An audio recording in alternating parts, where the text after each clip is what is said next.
Shakespearean in scope. It is indistinguishably rich and deep-drawn.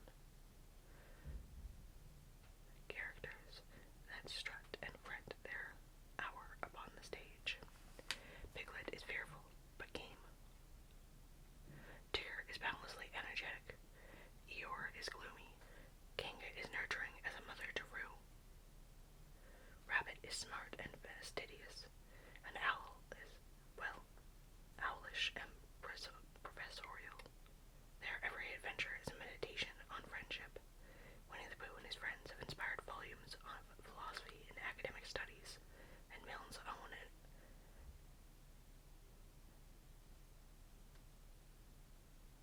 England. Rowan Williams, the former Archbishop of Canterbury, said, "There is almost no human situation that cannot be explained with the hermeneutical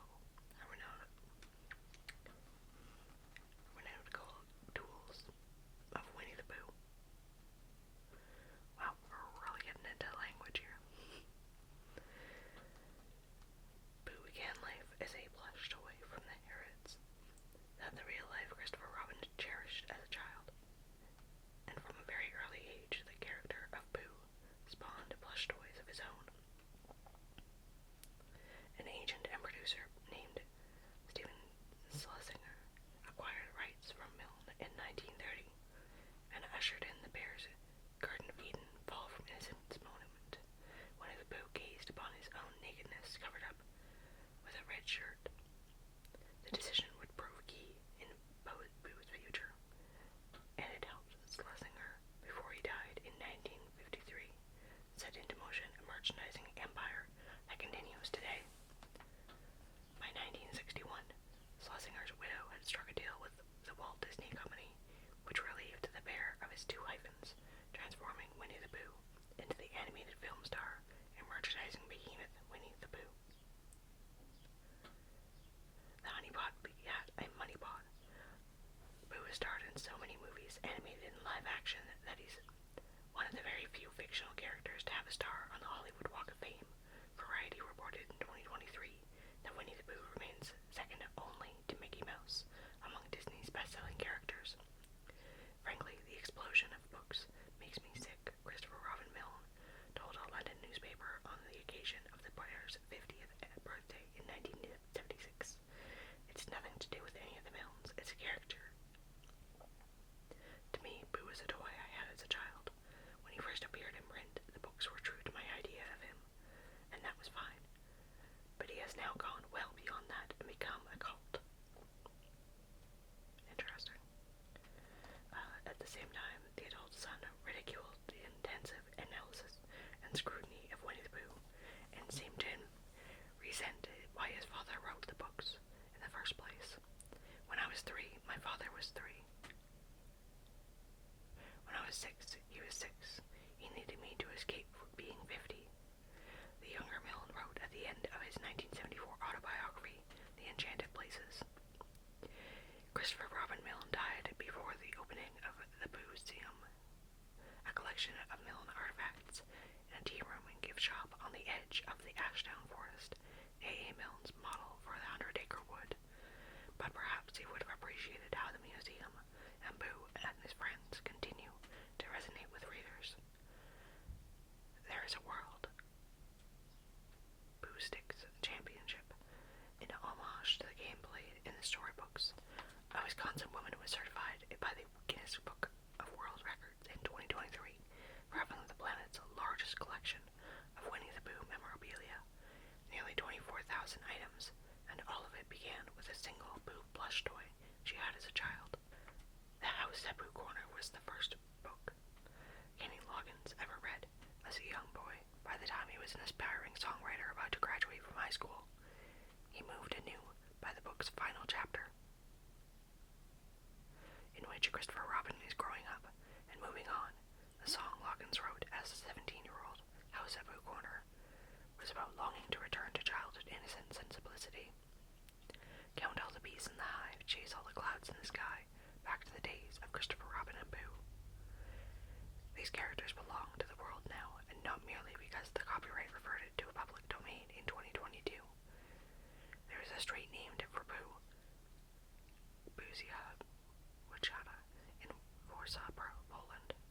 There's a Winnie the Pooh cafe in Ahmedabad, India. Images of Pooh have been censored on Chinese social media so as not to risk offending. Oh no. Xi Jinping, General Secretary to the Chinese Communist Party, who is said to have a physical resemblance to the bear, making Winnie the Pooh an unlikely icon for Chinese dissidents.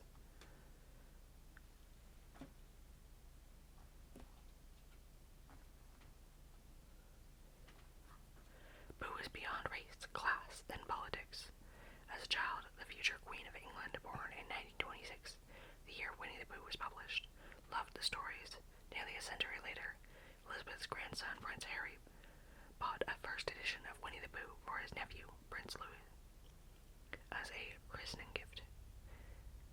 Dave Bautista, the Guardians of the Galaxy actor, sports a Winnie the Pooh tattoo because an 11-year-old co-star was asked in an interview to show how well she knew Bautista.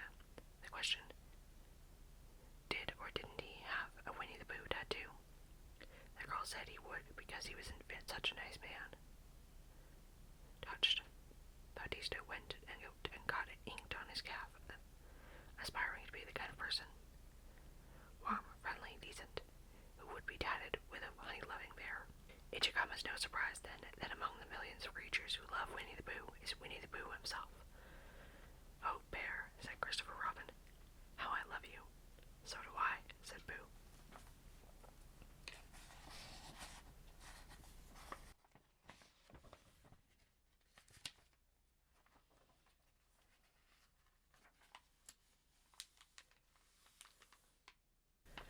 Who's who in Pooh? Reserve, wisdom, balance, bravery. Each character brings a valuable quality to the table.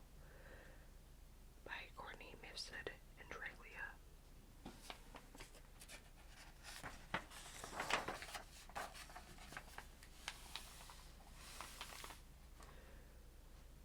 Winnie the Pooh. Winnie the Pooh, sometimes called Edward Bear, or simply Pooh, has a complicated backstory involving a plush toy, a real-life bear named Winnipeg, who lived in the London Zoo, and a swan. In 1921, A.A. Milne gifted his son Christopher Robin a stuffed bear for the boy's first birthday. Christopher Robin called the toy Edward, and after several visits to the zoo, also became attached to Winnipeg. One day, when father and son encountered a swan at the lake, Christopher Robin named the bird Pooh, which in turn inspired Milne's imagination. The plushie appeared briefly as Edward in the 1924 poetry collection, When We Were Very Young, and as Winnie the Pooh in a story that ran in a London Evening News in 1925. That tale, The Wrong Sort of Bees, was later included in Milne's first volume of short stories about the bear, Winnie the Pooh. Christopher Robin, based on Milne's son, Christopher Robin is the human proprietor of the 100-Acre Wood, and is first mentioned as a Milne character in the poetry collection When We Were Very Young in 1924. He reappears in Winnie the Pooh 1926, Now We Are Six 1927, and The House at Pooh Corner 1928. He serves as the voice of reason for his anthropomorphic friends, who often need rescuing from their self-caused predicaments. The fictional Robin follows a similar journey as his real-life counterpart in the final chapter of House at Pooh Corner. It is implied that Christopher Robin must leave boarding school, and the animals ask him not to. The real Christopher Robin left to attend Boxgrove School in Guildford at 9.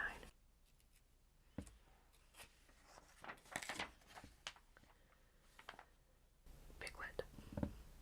Pooh's pint-sized best friend is a bit shy and scared, but he is also compassionate and brave, if it means protecting his friends. In the House at Pooh Corner, for example, when the wind topples Owl's house, Piglet squeezes out of the mailbox to get help. He's also the only one small enough to do so. Like most of the Pooh characters, Piglet is basically based on one of Christopher Robin Milne's toys. In the early in-color versions of the Winnie the Pooh books, Piglet wears a green jumper. Disney later changed the character's outfit to magenta. It also dropped the hyphens in Winnie the Pooh. Owl. Owl is one of the only Milne characters who is not based on a stuffed toy. Instead, he was inspired by the nocturnal birds at a Cotchford farm, the writer's East Sussex home. Owl is as long-winded and pompous. He constantly rattles on with pointless stories, as he is lousy at spelling. The first time we meet him is when Pooh is looking for Eeyore's missing tail, and spots a suspicious-looking rope outside Owl's house. Below it are 2 notes Owl has posted. Please ring if an answer is required, and please knock if an answer is not required. Disney's version of Owl is less brainy and more jovial than Milne's. Digger. The playful Digger with a springy tail is the only major character introduced in Milne's second collection of Winnie the Pooh stories. The house at Pooh Corner. Digger never claims his big cat heritage. He instead refers to himself as the third person plural, as a Digger, declaring things like Diggers don't like honey, and Diggers can do everything. Digger's outsized personality has also captured the way the other characters describe him as large, even though in the book's illustrations, the animals are all about the same size. At one point, Pooh clarifies that Digger's tail adds enough height that he towers over Pipsqueaks like Piglet. Eeyore. Pooh's downtrodden pal Eeyore lives on the southeast corner of the 100-acre woods, in an area labeled Eeyore's Gloomy Place, rather boggy and sad. Indeed, the donkey is about as glum as animals come in the wood, not to mention critical of his friends. In the house at Pooh Corner, he refers to the other animals as having no brain at all. Some of them only gray fluff that's blown into their heads by mistake. Nevertheless, Eeyore's fellow wood residents are fond of him, which is evident on his birthday. Pooh gives Eeyore an empty honey jar for keeping things in. Piglet gives him a popped red balloon to keep in the pot. An Owl hands over a note.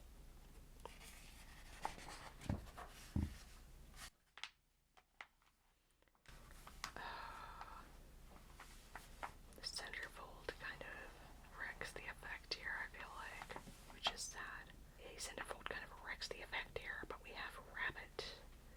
Like Owl, Rabbit is based on animals that live at Cotchford Farm, in this case, on real bunnies, which the sharp-eyed readers may be able to tell from drawings by Pooh illustrator E.H. Shepard, who makes Rabbit look not like a toy that is sprung to life, but realistic, if you don't count the fact that he stands on his hind legs and uses his paws as hands. Rabbit can be on the bossy side and tends to instigate many of the characters' ill-conceived hijinks, including plans to unbounce Digger and hide Roo to scare Kanga. Disney massaged Rabbit's appearance a bit from the Shepard drawings to be more creamy yellow tone, and also made him a little more human-like and controlling. Kanga and Roo. The 100-acre woods, 2 kangaroos, Kanga and Roo, are the only animals who are both the same species in the 4 Pooh books. Kanga mothers not only her young son Roo, endlessly worrying about him and preparing him watercress sandwiches, even when he doesn't ask for them, but some of the others as well. She brings Digger into the fold when he arrives in the wood. The 2 have jumping in common, and sometimes allow Piglet to hide in her pouch. For his part, Roo is small, sweet, playful, and spirited, with kinetic energy that seems to match his friend Digger's.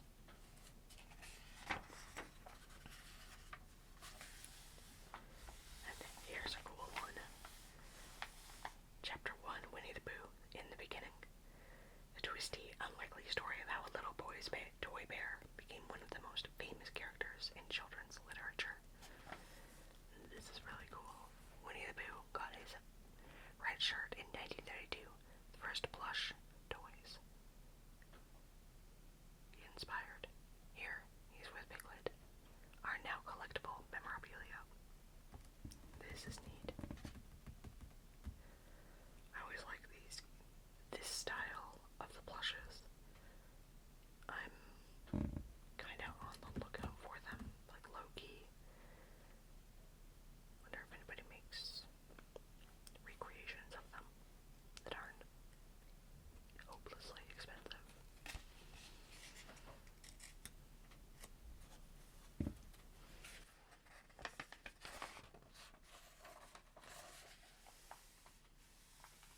A.A. Milne was his son, Christopher Robin, and the stuffed bear, Christopher Robin, originally called Edward. The early Winnie the Pooh short stories were based on tales Milne made up to entertain Christopher Robin. These pictures like this, it's just so fun to see father and son and bear like this. A Shaggy Bear story. Winnie the Pooh came to be thanks to a bear cub from Canada, a stuffed bear from Harrods, an imaginative young boy, and a World War I veteran and poet who needed to pay the bills, by Steve Rushin. The world's most famous bear had two forebears of his own, one stuffed, the other very much alive. In the summer of 1914, at the outset of World War I, a 27-year-old veterinarian named Harry Goulburn boarded an eastbound train for Quebec, where he was due to report to the Canadian Army Veterinary Corps. At the railroad depot in White River, Ontario, Goulburn purchased a young female black bear for $20 from a hunter who had killed the cub's mother. The vet acquired the bear as another traveler might buy a newspaper on the platform in transit to pass the time on a long journey. His was a journey into the great unknown, en route to the Great War. An emigre to Manitoba, Goulburn sailed that fall from Canada to his native England in the company of the bear, who had already become kind of a mascot for the Veterinary Corps. When Goulburn was dispatched that winter from Salisbury Plain in England to the war's front line in France, where he would administer to the horses of the Canadian cavalry, he left the bear in the capable care of the London Zoo. There, visitors were instantly enchanted by the winsome cub that Goulburn had named from his adopted home on the Canadian prairie, Winnipeg.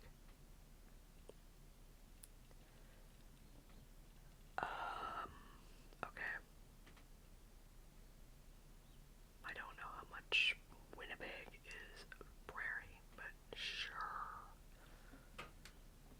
Not really one of the prairie provinces, but it's fine. Anyways, among the many zoo patrons charmed by Winnie were the English poet, playwright, and novelist Alan Alexander Milne, and his young son, Christopher Robin. On his first birthday in 1921, Christopher Robin had been given a teddy bear from Harrods Department to prominence 2 decades earlier in 1902, when Theodore Roosevelt declined to shoot a bear on a hunting expedition, inspiring a toy maker named Morris Migden to create a plush teddy bear in homage to the sitting U.S. president. The bear Christopher Robin grew to love was a stuffed and stuffy bear named Edward, the formal name for Teddy. But within a few years, Christopher Robin had renamed Edward for a less austere look-alike bear, the bear who captured his imagination at the London Zoo. Goulburn's bear raised in captivity was so fully domesticated by then that children were allowed to play with her in her enclosure, so docile that even the youngest and most tactless zoo visitor takes no risk in going into Winnie's den to feed and stroke her, one reporter noted. Pooh quite often appeared in the newspapers on both sides of the Atlantic. She also received cards from around the world every year on her birthday. Milne's introduction to Winnie the Pooh, the author's 1926 collection of short stories, he would write of his real-life son. When Christopher Robin goes to the zoo, he goes where the polar bears are, and he whispers something to the third keeper from the left, and doors are unlocked. We wander through dark passages and up steep stairs until at last we come to the special cage, and the cage is open and out trots something brown and furry. With a happy cry of "Oh, bear!" Christopher Robin rushes into his arms. Now this bear's name is Winnie, which shows what a good name for a bear it is. Christopher Robin's stuffed menagerie would grow to include a pig named Piglet, a donkey named Eeyore, a Bengal tiger named Tigger, and two marsupials, Kinga and Roo. As with Winnie, their cages would be thrown open and the world would be invited to play with them. Here it says, Harry Colburn of the Canadian Army Veterinary Corps, with Winnie the Bear above and to the left. Classic photo. The statue of Colburn and Winnie at the London Zoo was unveiled in 1981. There is a similar statue in Assiniboine Park in Winnipeg, Canada. Right, the London Zoo had celebrated Winnie the Pooh Day, date unknown. Colburn served with distinction in World War I, and so did Alan Milne, who was in his mid-30s when he first confronted the horrors of war as a signal officer in France. On August 8, 1916, 19 days after the 11th Royal Warwickshires arrived in France during the Somme offensive. One of the deadliest battles of human history, with some 1 million casualties and deaths, Milne saw his friend and fellow soldier, 19-year-old Ernest Bush, indulge in a moment of English tranquility on the Western Front. Just as he was settling down to his tea, Milne would recall a shell came over and blew him to pieces. 2 months earlier, Bush's brother, Frederick, had been killed in the war. The war's atrocities and absurdities, its ironies and hypocrisies never left Milne, who would never return to the subject in his poetry, making the author of Winnie the Pooh an unlikely forefather to future writers and filmmakers such as Joseph Heller, Catch-22, and Robert Altman, MASH. I know a fellow of 23 who got a job with a fat MP, not carrying much for the infantry, and he, thank God, has OBE. I had a friend, and he just held a line for you and me, and kept the Germans from the sea, and died without the OBE. Thank God he died without the OBE. The war, as Milne put it, was a nightmare of mental and moral degradation. It instilled in him, as it would in many, a longing for domestic tranquility, a return to sanity, and almost above all other things, a desire for quiet. In his poem, From a Full Heart, he catalogued the symptoms of his shell shock, or what we now refer to as post-traumatic stress disorder. Oh, I'm tired of the noise and the turmoil of battle, and even am upset by the lowing of cattle, and the clang of the blue barrels is death to my liver, and the roar of the dandelion gives me a shiver, and a glacier in movement is much too exciting, and I'm nervous when standing on one of alighting. Give me peace, that is all that I seek. Say, starting on Saturday week. An earlier line from that poem lays out the life Milne had hoped to lead.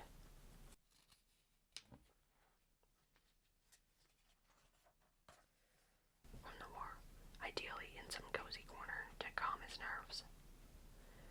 When the war is over and the sword at last we sheath, I'm going to keep a jellyfish and listen to it breathe.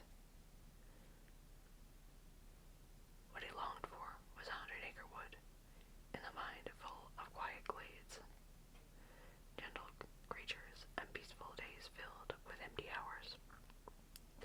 Within the decade of the war's end, and the fictional Christopher Robin, the stand-in for Milne's real-life son, will be asked by Pooh what it means to do nothing, and he will put it this way: it means just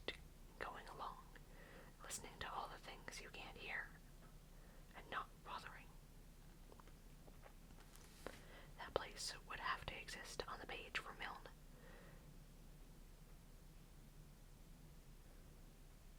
Had long been a London-based writer of ambition, with deadlines to meet and paychecks to chase.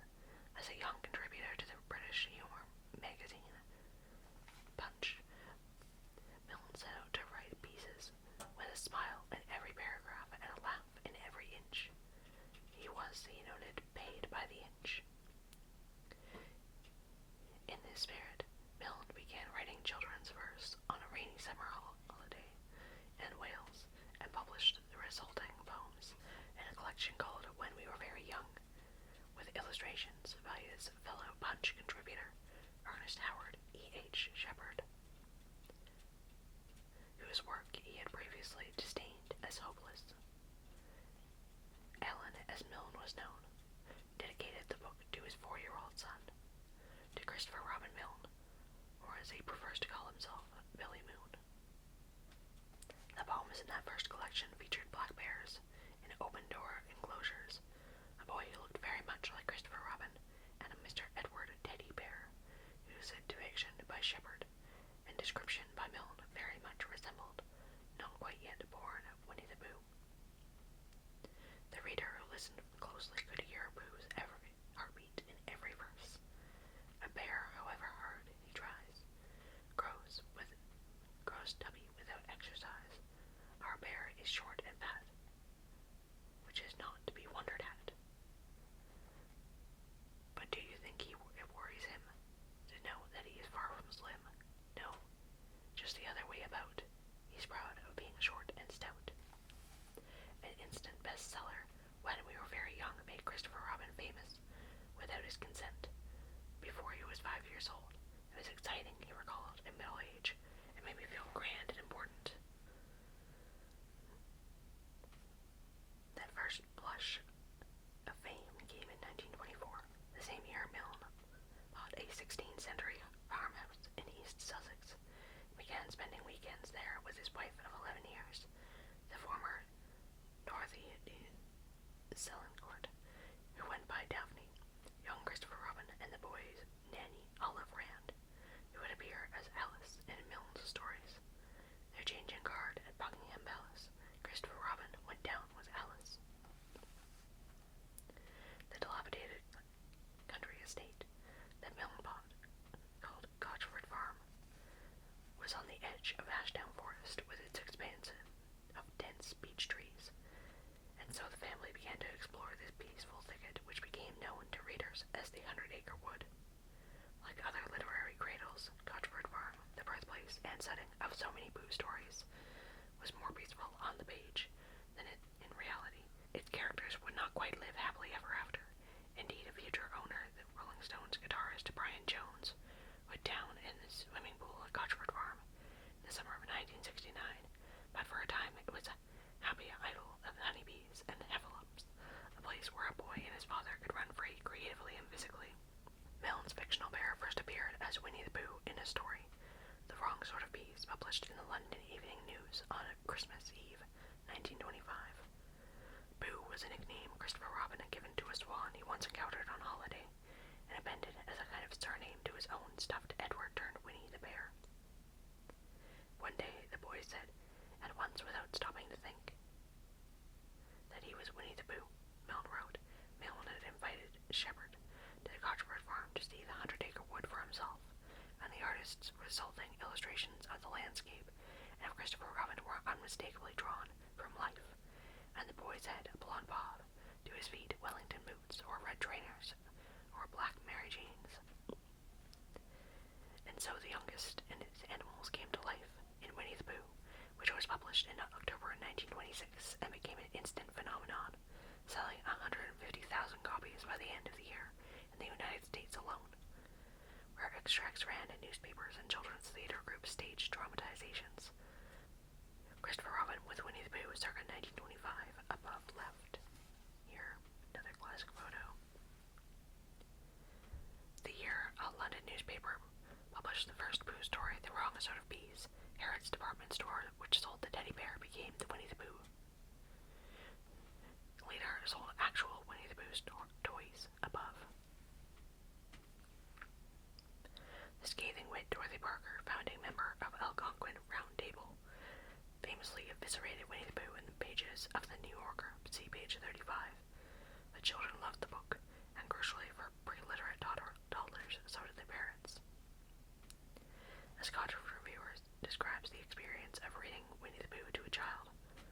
On and on it goes, till long past bedtime, when Bright Eyes retired to bed, dream of Christopher and his amazing toy playmates, and spectacled Papa or Mama takes up the book again to read it from cover to cover. Much of the book's success owed to Shepard's illustrations. He gave Pooh a pot-belly and upturned nose, features physically based on Growler, the teddy bear companion of his own young son, Graham. But it's the relationship between the bear and the boy that moved readers around the world. I'm a bear of no brain at all, Pooh says in Chapter 3, and Christopher Robin replies, "You're the best bear in all the world."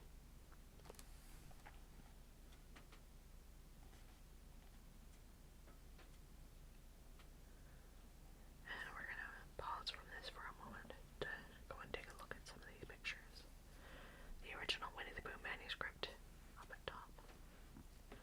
From a National Portrait Gallery exhibit in 2002, the 4 Winnie the Pooh books have become collector's editions.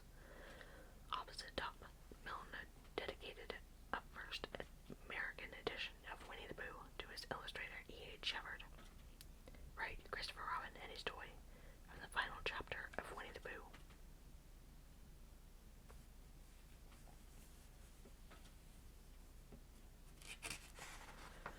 We have a few more photos.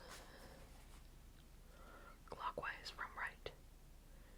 Children were besotted with Pooh, who first donned a red t-shirt in the 1930s. In the late 1940s, American seamstress Agnes Brush summed up the license to create Pooh stuffed animals and hand-sewed the characters at her home in Queens, New York in 1951. The original toys that inspired Winnie the Pooh toured the U.S. In time, the extraordinary success of Winnie the Pooh would bring unwanted fame to Christopher Robin and pigeonhole his father, novelist, essayist, screenwriter, playwright, poet, and punch wit, as a children's writer. But there is also no denying the enormity of the 4 books that make up the canon. When We Were Very Young, 1924, Winnie the Pooh, 1926, When We Were 6, a second book first published in 1927, and The House at Pooh Corner, 1928, a second set of stories that introduced the world to a tiger named Tigger. In 5 years, Milne wrote 4 Pooh volumes, only 2 of which were explicitly about the bear. E.H. Shepard would go on famously to illustrate the 1931 edition of Kenneth Graham's 1908 book, The Wind in the Willows. Though by then, the peaceful post-war world that wrought Winnie the Pooh was already in peril. The end of the Pooh books in 1928 coincided with the end of the Roaring Twenties. The stock market crash of 1929 would bring the Great Depression to North America and Europe, and open the doors of fascism between the wars. On that subject, Milne wrote Peace with Honor, 1934, a plea for pacifism and disarmament. So,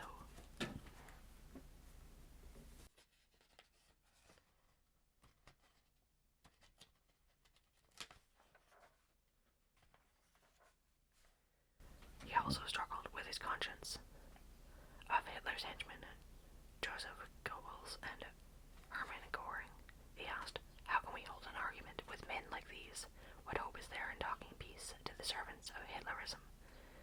And in a letter that was featured in an anti-war exhibit in London's Imperial War Museum, Milne expressed his moral dilemma. "I believe that war is a lesser evil than Hitlerism. I believe that Hitlerism must be killed before war can be killed." The answer quickly became clear. In 1940, with Hitler's intentions obvious across the globe, England fighting in the Second World War, and Christopher Robin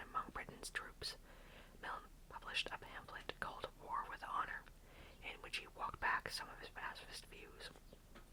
In the collection Now We Are Six, Milne had published a poem about a boy imagining his future self. It contains the line, "I think I am a traveler escaping from a bear." But of course, try as they might, neither the father nor the son could ever do that. And here we have the Winnie the Pooh stories. Were set in the 100-Acre Wood, rendered in the drawing here by E.H. Shepard. Because his son had called himself Billy Moon as a boy, A.A. Milne came to think of Christopher Robin as a character in a book, rather than his flesh-and-blood offspring, or so he suggested in his 1939 memoir, It's Too Late Now. But the son himself felt otherwise. Relentlessly bullied at boarding school, he wrote that his father had got where he was by climbing on my infant shoulders, that he had filched from me my good name, and had left me with nothing but an empty fame of being his son. After serving in an engineering corps in World War II, he was wounded in Italy, and graduating from Cambridge, Christopher Robin married his cousin Leslie D. Silvercourt in 1951. They left London for Devon, where Christopher Robin made famous in a series of storybooks, opened a bookstore of his own. It would remain in business for the next 60 years. For many of those decades, tourists came to the Harvard Bookshop in Dartmouth, asking for the real-life Christopher Robin, though that person was never comfortable with the intrusion into his privacy. One bookshop employee told the BBC they used to come in and say, "It's Christopher Robin here today," and Christopher would scuttle away and say, I'm not in. He would hide away upstairs, and we'd have to say, "We're sorry, but he wasn't working." When Christopher Robin died at age 75 in 1996, he was survived by his wife and their daughter, Claire, who had cerebral palsy.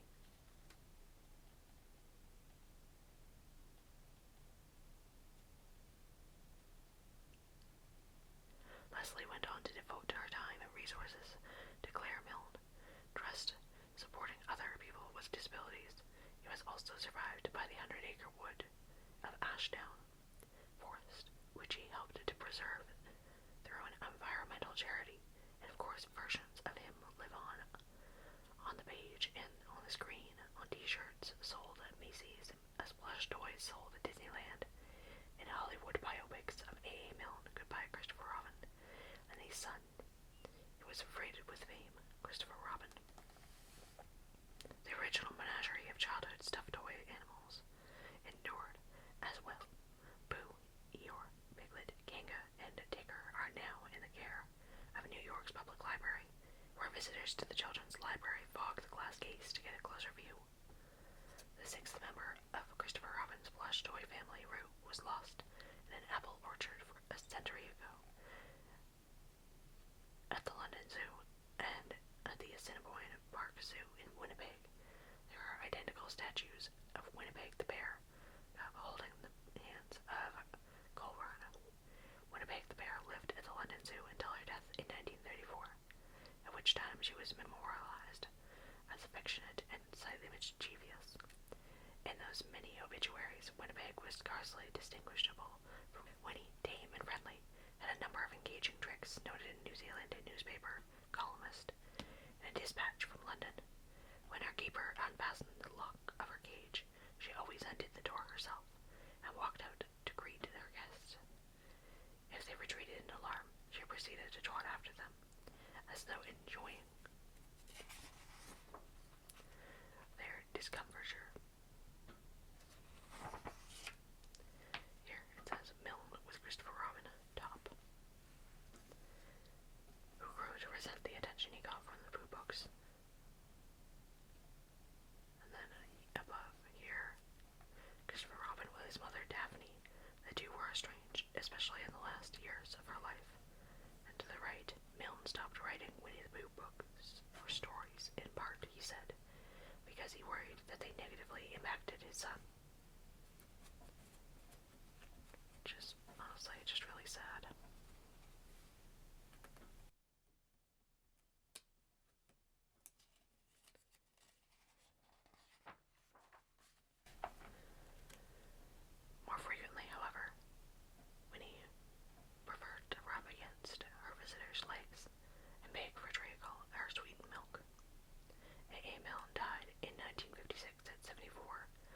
middle-aged shepherd lived for another 20 years to age 96. Among Shepherd's possessions that found their way into Sotheby's auction house was a 1926 first edition of Winnie the Pooh, which Milne had inscribed to him on the title page, "When I am gone, let Shepherd decorate my tomb, and put, if there is room, 2 pictures of stone Piglet," from page 111, and Pooh and Piglet walking 157, and Peter, thinking that they are my own, will welcome me to heaven. Milne would only write one other book of Pooh short stories. The House at Pooh Corner ends with the author's own boy growing up and growing older. In the final chapter of that book, long before Disney World would extend and expand the 100-acre wood like a hungry developer, Christopher Robin tells his beloved bear that they must part. The boy can no longer spend his days doing nothing. "They don't let you," he tells Pooh, "but before they leave us, each other." Christopher Robin makes Winnie the Pooh a promise that he'll never forget him, even when the bear is 99 and the boy is 100. This final chapter of the Pooh canon is called "In Which Christopher Robin and Pooh Come to an Enchanted Place," and we leave them there. For millions of readers over a century, the book's final line has provided comfort. It reads, "But wherever they go, and whatever happens to them on the way, in that enchanted place on the top of the forest, a little boy and his bear will always be playing." Here it says, at age of 100, Winnie the Pooh remains popular at Disney theme parks around the world, including the ride The Many Adventures of Winnie the Pooh, which is based on the 1977 film with the same name. There are also meet and greets with various characters from the books, including Pooh, Piglet, and Tigger. Up here, which is really cool to see always. Then we have Milne and his critics. Milne versus his critics. The writers sparred with literary heavyweights Dorothy Parker and P.G. Wodehouse over Pooh and Crew. By Steve Rushin. Writing as the magazine's constant reader, the New York critic, Dorothy Parker, formidable wit and founding member of the Algonquin Round Table, gave a withering review of the House at Pooh Corner. The last 4 words of Parker's ban have stood for nearly a century. Constant reader, followed up.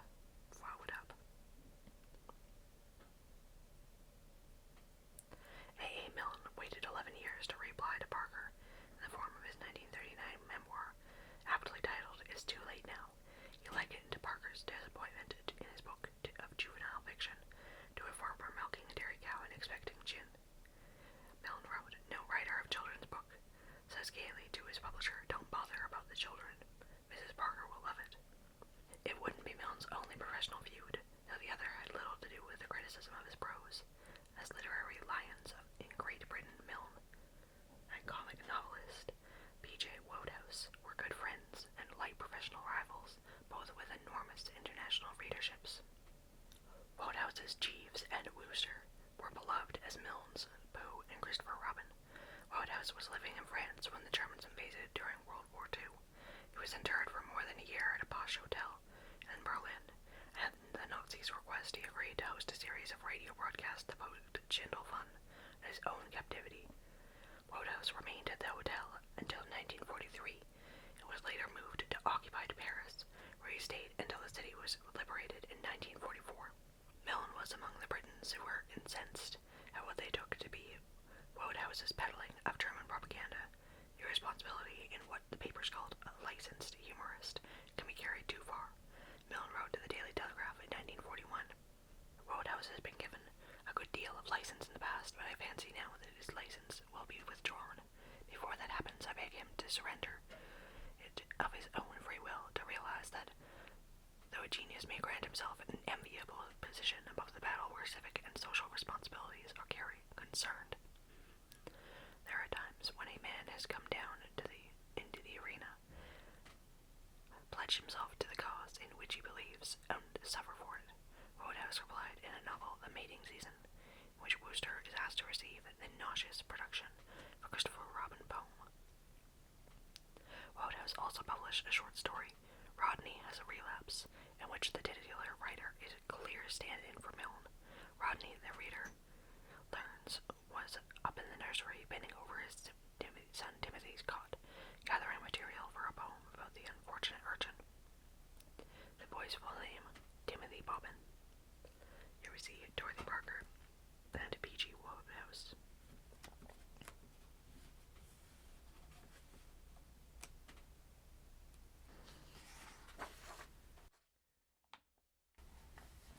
Gotchford Farm, Milne's country retreat, about an hour from London, provided respite and inspiration by Emma Murphy. Gotchford Farm, a 16th century estate in the English countryside, is the definition of magical. Built with tall wild oaks, wildflowers, and a gurgling brook, the 9.5-acre property is on the northern edge of Ashdown Forest, a medieval hunting ground, once favored by Tudor kings. The arena teems with wildlife, butterflies, deer, and birds, but the best proof of the spell cast by Gotchford is its environs can be found in the pages of Winnie the Pooh, where they appear as the 100-acre wood, the fictional wonderland author A.A. Milne invented for his protagonist, Christopher Robin, and his animal friends, to while away their lazy adventure-filled days. The dense wood is also bewitching. Christopher Robin is never able to count the exact number of trees there. There are about 60. He observes arranged in a circle. He calls it the Enchanted Place. Milne first saw Gotchford Farm in 1924, during a visit to the village of Hartfield in East Sussex. He traveled to the area looking for a cottage where he could bring up his wife, Daphne, and their young son, Christopher Robin, on weekends and holidays. By that time, Milne had achieved some renown, and he was seeking respite from London, where he had lived since being discharged from the military in 1919. As the thousands of veterans of World War I had been traumatic for Milne, who served as a signaling officer and witnessed some of the four-year conflict's worst violence, including the death of his best friend at the Battle of Somme. The Allied offensive in France was also where Milne contracted trench fever, away from the front lines, which necessitated his evacuation to England, and ultimately, after his recovery, a military board deeming him unfit for combat. While there is no direct evidence that Milne suffered from what we commonly call PTSD today, his experiences weighed heavily on him. The nightmare of mental and moral degradation he wrote in his autobiography, It's Too Late Now, almost made him physically sick. Gotchford seemed to offer the peace and quiet that the writer craved, and though the house was more or less derelict, as Milne described it later, he bought the property and began renovations. By 1925, the Milne family was strutting back and forth from London to East Sussex, and Gotchford was sparking Milne's imagination. While exploring the woodlands of Ashdown Forest with Christopher Robin, often with the child's stuffed animals in tow, Milne would spin out tales for his son featuring the plush toys and the places the two visited together. In the Winnie the Pooh stories, Christopher Robin's animals would become the inhabitants of the 100-acre wood, and father and son's favorite spots would be transformed into the tale's evocative settings. Galleon's Lap, which fictional Christopher Robin referred to as the Enchanted Place, was based on a real pine-covered hilltop, Gill's Lap. Boo Stick's Bridge was based on a simple footbridge in Bossingford Wood. Rue's Sandy Pit was based on an old quarry in the woods. Gotchford was different, Christopher Robin Milne wrote in his autobiography, The Enchanted Places. Gotchford was ours, and on an autumn morning, we drove down to take possession. No, I've got it wrong. It was Gotchford that took possession of us.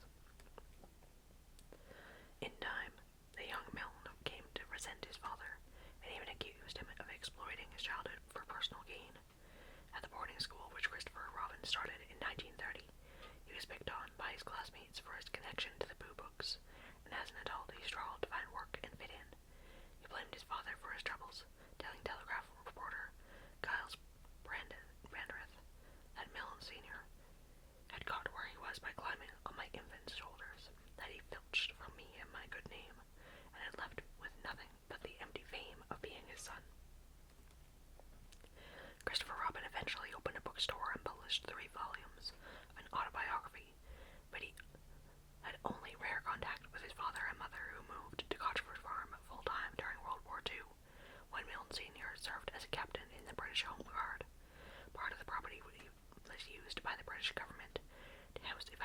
disease. After Milne had a stroke and brain surgery in 1952, his health deteriorated and he died at Hartford in 1956. Today, many of the real-life locations that populate Winnie the Pooh books are pilgrimage sites for fans, with some 35,000 people a year visiting the Pooh Sticks Bridge. Foot traffic was so heavy that in 1999, the East Sussex County Council enlisted the Walt Disney Company to refurbish the bridge for a second time. It is now built of sturdy timber and has rails so visitors can lean over and look at the water. Gotchford Farm, which briefly belonged to Rolling Stones musician Brian Jones, he also died there, is now an Airbnb with a price tag of about $8,500 for 5 nights. Other details from 100 Acre Wood have been lost to time. The centuries-old walnut tree where Christopher Robin loved to hide is gone, as are Daphne Milne's rose gardens. I think that's so sad that so much detail has been lost. I think that rose gardens especially could be put there again somehow and kept there in good health. I feel like very sad that they are gone. Here it says Milne bought Gotchford Farm as an escape from the city life. Today, the farmhouse is an Airbnb. On the grounds are stone statues, Ian said here, commemorating his characters.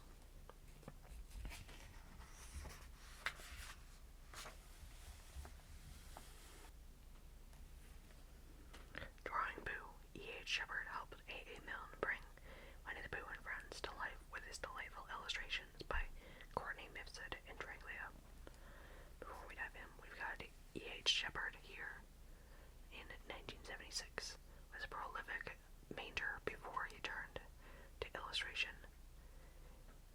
He modeled his drawings of Winnie the Pooh after his own son's bear, called Growler. Here we got some of his illustrations. A.A. Milne created the charming cast of characters who populate the Winnie the Pooh books by Christopher Robin and Friends, owe as much of their whimsy to artist E.H. Shepard, who illustrated all 4 volumes and gave visual life to the inhabitants of the 100 Acre Wood. Pooh's rotundness, Eeyore's sagging presence, Digger's zestful bounce. Ernest Howard Shepard was born in 1879, the youngest of 3 children, to a well-to-do London household that was filled with art, classical music, and books. Henry Shepard, his father, was an architect. His mother, Jessie Lee, was the daughter of the watercolorist William Lee Shepard, with his brothers Cyril and his sister Ethel enjoyed the trappings of their privilege. Private studio viewings, musical shows, and pantomime. Shepard's gifts were acknowledged early on, and his family made sure he was supplied with copybook, pencils, and paints. He drew everything he could: Queen Elizabeth and her knights, a horse-drawn fire engine en route to a department store, plays. But Shepard's happy childhood ended at age 10 when Jessie Lee died of a terrible illness. In his 1961 memoir, Drawn from Life, Shepard described her passing as a bereavement, which entirely altered her family life. At 16, while he was studying at Hatherley Art School in London, Shepard won a 5-year scholarship to the prestigious Royal Academy School. There he met his wife Florence Chaplin, another talented artist, who suggested to Shepard that his drawings were better than his paintings, and that he should pursue work as a cartoonist. This advice and romantic pairing launched Shepard's professional career. But it was slow going. He earned little with book illustrations and occasional sales of joke cartoons to newspapers and magazines. Serendipitously, Chaplin's grandfather was one of the founders of Punch, a weekly satire magazine. In 1907, the publication began running Shepard's work. A year into World War I, Shepard enlisted an artillery officer with the 105th Siege Battery of the Royal Garrison Artillery. Between 1915 and 1918, he endured harrowing trench warfare, miles-long advances, and a fierce snowbound combat. Through it all, he carried his sketchbook, rendering topographical drawings for Army intelligence officers, documenting the slaughter that surrounded him, the craters and rubble of no man's land, and fellow gunners ramming in shells, and drawing editorial cartoons for Punch, impressed the secret War Propaganda Bureau, then called Wellington House, enlisted Shepard to showcase the lighter side of war.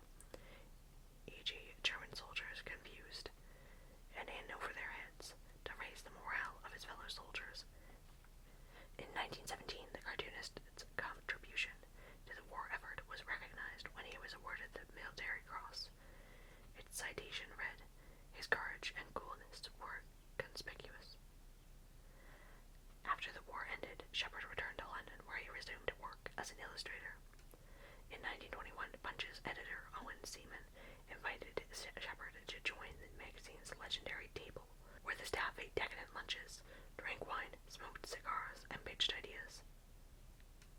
At one such meal, Shepard was placed next to the publisher, E.V. Lucas, who recommended his seatmate's work to author A.A. Milne, who was then seeking an illustrator for When We Were Very Young.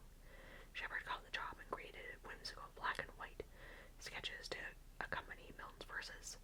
The first edition sold out on the day of publication. Shepard was originally paid £50 for the job, but the next day, the publishing house gave him a bonus of £100.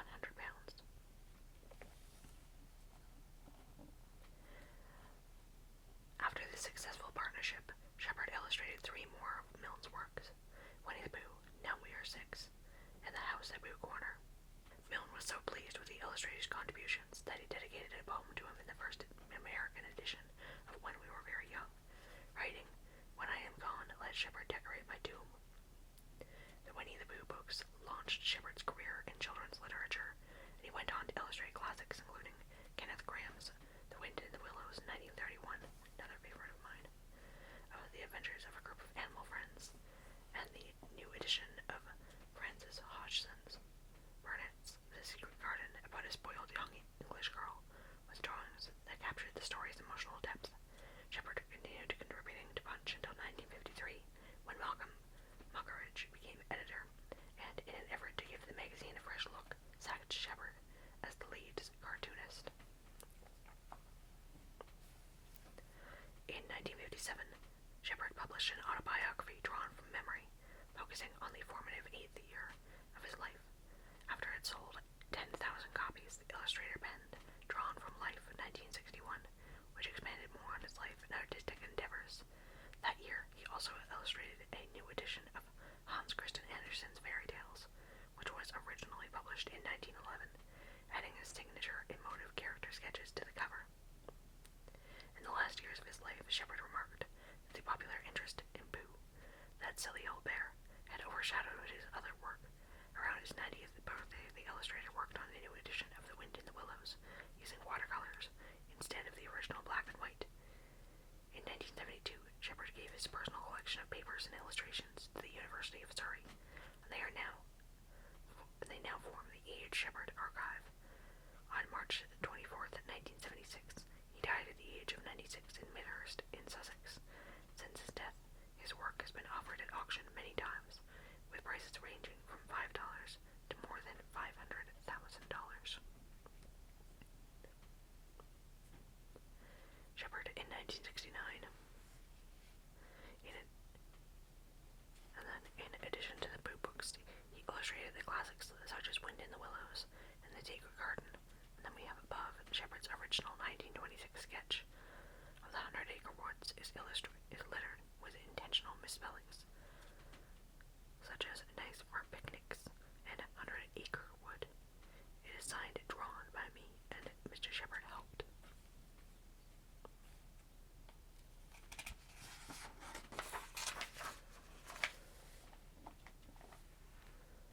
A Winnie the Pooh sampler in 10 literature-changing stories. A.A. Milne's first collection delivered the bear, the boy, and their friends to the world. Here are some favorite excerpts. Okay, sure.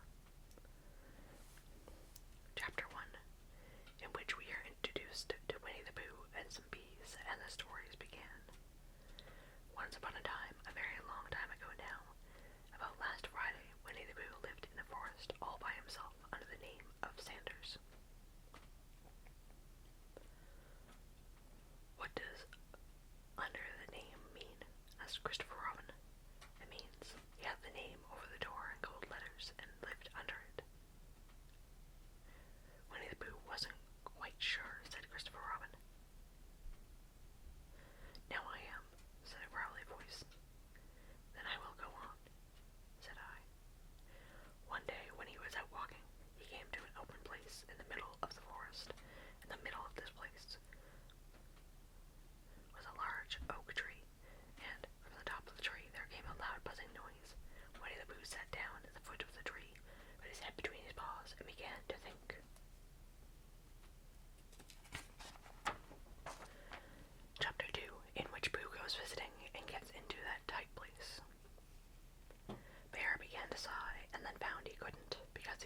south end.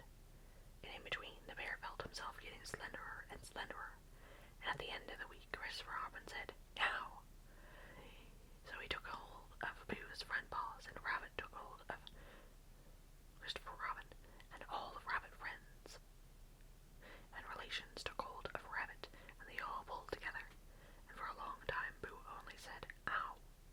Then, all of a sudden, he said, "Pop," just as if a cork were coming out of a bottle. Chapter 3, in which Pooh and Piglet go hunting and nearly catch a woozle. "Pooh," cried Piglet, "do you think it's another woozle?" "No," said Pooh, "because it makes it different marks. It is either 2 woozles and 1, as it might be, whistle, or 2, as it might be, whistles, and 1, if so it is, woozle." This continued to follow them, so they went on, feeling just a little anxious now, in case. And the 3 animals in front of them were of hostile intent, and Piglet wished very much that his grandfather, T.W., would be there instead of elsewhere, and Pooh thought how nice it would be if they met Christopher Robin. Suddenly, but quite accidentally, and only because he liked Christopher Robin so much, and then all of a sudden Winnie the Pooh stopped again and licked the tip of his nose in a cooling manner, for he was feeling more hot and anxious than ever in his life before. There were 4 animals in front of them.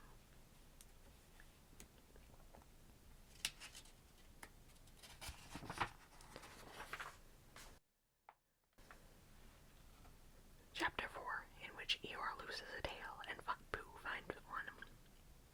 "Handsome bell rope, isn't it?" said Owl. Pooh nodded. "It reminds me of something," he said, "but I can't think what." "Where'd you get it?" "I just came across it in the forest. It was hanging over a bush, and I thought at first somebody lived over a bush. there, so I rang it, and nothing happened. And then I rang it again very loudly, and it came off in my hand. As nobody seemed to want it, I took it home, and Owl, said Pooh solemnly, you made a mistake. Somebody did want it. Who? Eeyore, my dear friend Eeyore. He was fond of it. Fond of it. Attached to it, said Winnie the Pooh sadly. So with these words, he unhooked it and carried it back to Eeyore, and when Christopher Robin had nailed it on its right place, Eeyore frisked about and waving tail so happily. Chapter 5, in which Piglet meets a heffalump. Piglet, I have decided something. What have you decided, Pooh? I have decided to catch a heffalump.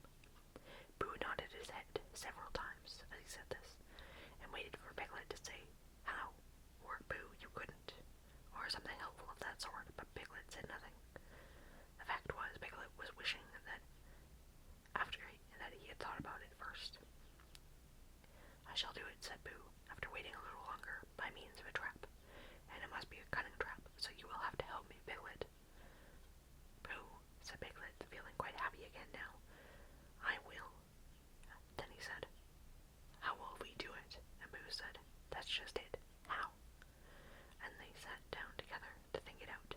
Pooh's first idea was that they should dig a very deep pit, and then the heffalump would come along and fall into the pit, and why? Said Piglet. Why what? Said Pooh. Why would it fall in?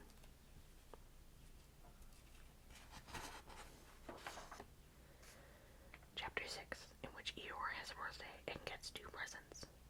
Outside his house he found Piglet, jumping up and down,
asked Christopher Robin. How did they come here? Christopher Robin said, in the usual way, if you know what I mean, Boo. And Boo's, who didn't, said, oh. Then he nodded his head twice and said, in the usual way, ah. Then he went to call upon his friend Piglet to see what he thought about it. At Piglet's house he found Rabbit, so they all talked about it together. What I don't like about it is this, said Rabbit. Hey, here we are, you, Boo, and you, Piglet, and me, and suddenly, an Eeyore, said Boo, and an Eeyore, and then suddenly, an owl, said Boo, an owl, and then all of a sudden, oh, an Eeyore, said Boo. I was forgetting him. I love the writing style of these books, these stories, and especially these larger illustrations are so fun.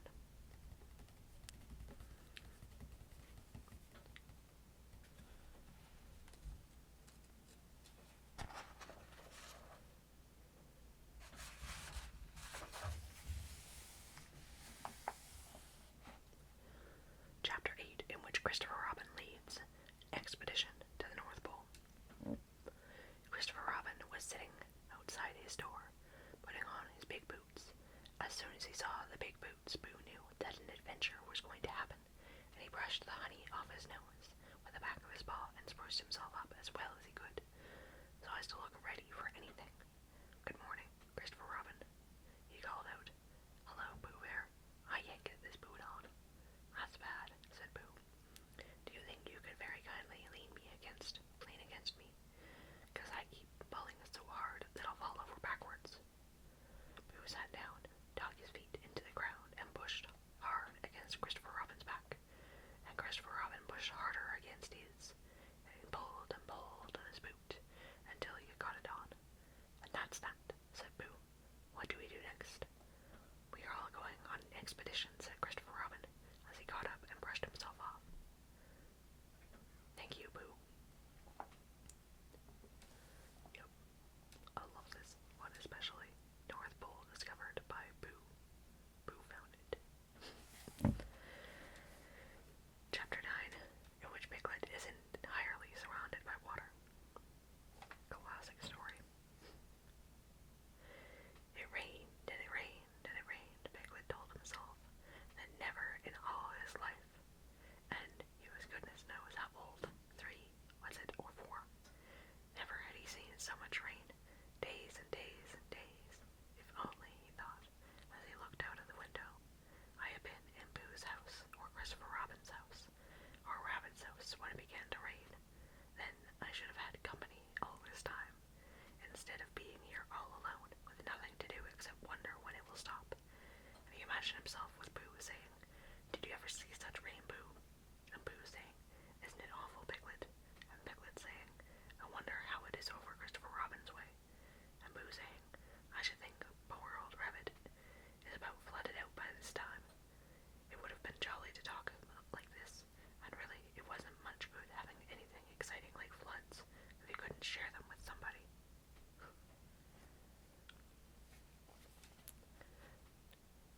Chapter 10, in which Christopher Robin gives Boo a party, and we say goodbye. This party, said Christopher Robin, is a party because of what someone did, and we all know who it was, and it's his party because of what he did, and I've got a present for him, and here it is. And then he felt about a little, and whispered, Where is it?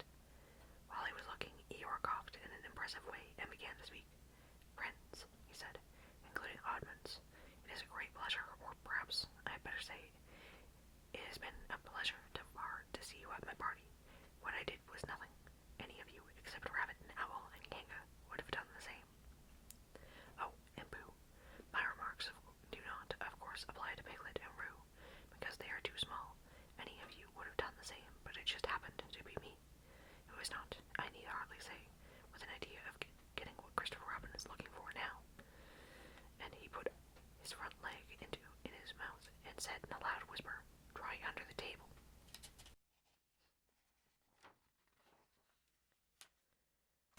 Then we have Chapter 2, The Wisdom of Winnie the Pooh. The bear, of very little brain, is a deceptively deep thinker with insight into friendship, childhood, and idleness.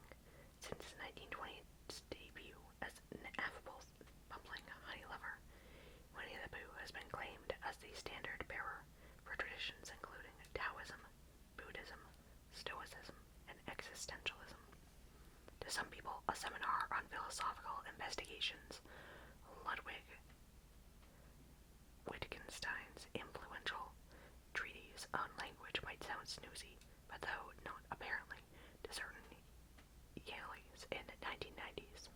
During that decade, investigations was one of the school's most popular classes, with students cramming into a small, stuffy room in Connecticut Hall to hear the professor who taught it. A Wittgenstein scholar named Jonathan Lear at the beginning of his first lecture. Lear often quoted a famous secondary text, one admired for its syntax and would drill down on one of the book's interjections, the word aha. Piglet and Pooh. Lear would explain, citing the book Winnie the Pooh, I've decided to make aha mean, we'll tell you where Roo is if you leave the woods. Then Lear would link Winnie to Wittgenstein. In this seminar, he'd say, we are going to try to make aha mean something. A.A. Milne's 4 Winnie the Pooh collections, 2 of poetry and 2 of short stories, were not only huge publishing successes in America as the 20th and 21st centuries progressed. The inhabitants of the 100-acre wood were deployed to teach some very big ideas. Middle school educators turned to Pooh and Crew to explain ethical reasoning, and university professors incorporated them into lectures on Mid and Far East literature. The characters sparked a best-selling primer on Taoism and indie theatrical productions about moral behavior. Summer camps created Pooh corners to help little ones identify moods. Are you feeling a little Eeyore today? As inspiring Poohisms, the things that make me different are the things that make me me. Made their way onto Christmas ornaments, mugs, and needlepoint samplers. Even Latin, dead since the 6th century, got a Pooh boost, with Alexander Leonard's 1958 Latin translation, Winnie the Pooh, the first and only volume written in the language to become a New York Times bestseller. Pooh's transition from global kid-lit star to mid-century thought leader followed a familiar publishing world script. Typically, it can take up to 5 decades or more for a primary text to spawn derivative ones. The time gap allows the original material to gain wide acceptance and gives readers the space they need to return to the book with fresh eyes. All 4 Pooh books were released in the U.S. in the 1920s, so by the 1960s and 70s, the counterculture rejecting traditional religion and looking east for inspiration, then Zen in the art of motorcycle maintenance, Pooh was ready for a revisit. Instead of being recognized for his bumbling and love of honey, Pooh was elevated as a wide soul, one who was laid back and anti-consumerist, and who offered a non-doing approach to life that fit the age of Aquarius. Don't try so hard, be present, trust yourself. Not everyone embraced the idea of Pooh as sage. Benjamin Hoff, the author of 1982's The Tao of Pooh, in 1992's The Day of Piglet, which explained the Chinese philosophy of Taoism through the characters of the 100-acre wood, came in for some particularly harsh treatment. Some scholars argued that Hoff's books, which sold more than 1 million copies, distorted Taoist ideas and reduced a nuanced tradition to a feel-good lifestyle guide. Critic Russell Kirkland indicted Hoff's work as fatuous fluff, while essayist Frederick Crews went further, parodying the whole Pooh industrial complex with a series of essays written in different styles, including Marxist, Freudian, and feminist. The phony Freudian critiqued Milne for writing about bears because he is afraid of them, while the feminist essay zeroed in on the wood's male-dominated social order. Milne was not available for comment directly on the dust-ups as he had died in 1956, but if you read between the lines of the introductions to his 4 books, it seems likely that he would have been displeased, as he implies a dim view of the adult perspective. He writes as if inside the mind of a child as Christopher Robin, and as his friends Pooh and Piglet, and as an outside observer all rolled into one, immersed with a magical make-believe world. At the end of the introduction to And Now We Are Six, Milne even admits in his alter ego voice that bits of it seem rather babyish to us, almost as if they had slipped out of some other book by mistake. You can trace the philosopher Pooh fixation at least partially to Sigmund Freud himself, as the psychoanalyst's views solidified mid-century literary critics and child development theorists returned to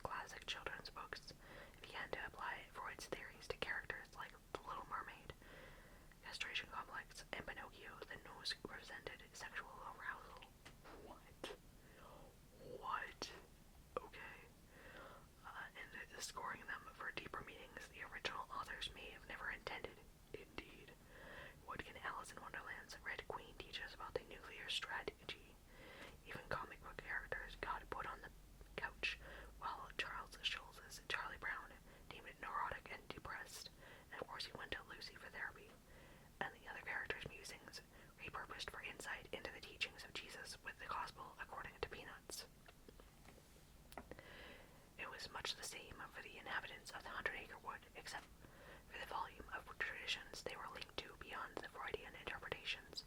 Winnie the Pooh, Christopher Robin, Eeyore, and the others were used to illustrate the concepts of Zen Buddhism, which teaches enlightenment through lived experience, Stoicism, a concept that originated with Socrates, and teaches prudence, fortitude, temperance, and justice, and existentialism, which argues that individuals are free agents who shape their own development. Philosophy writer John Dyerman Williams compared Pooh with Aristotle and Plato. All three were concerned with how to live a good life, as well as René Descartes.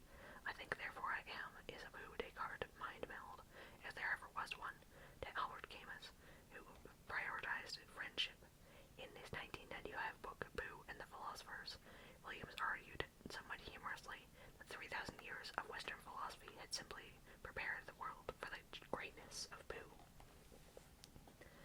It's now been over 100 years since Milne introduced Winnie the Pooh, and in spite of the occasional Pooh-skeptical scholars, most recently the bear has been criticized for advocating colonialism. Pooh continues to find support in his role as the philosopher king, both on the page and off.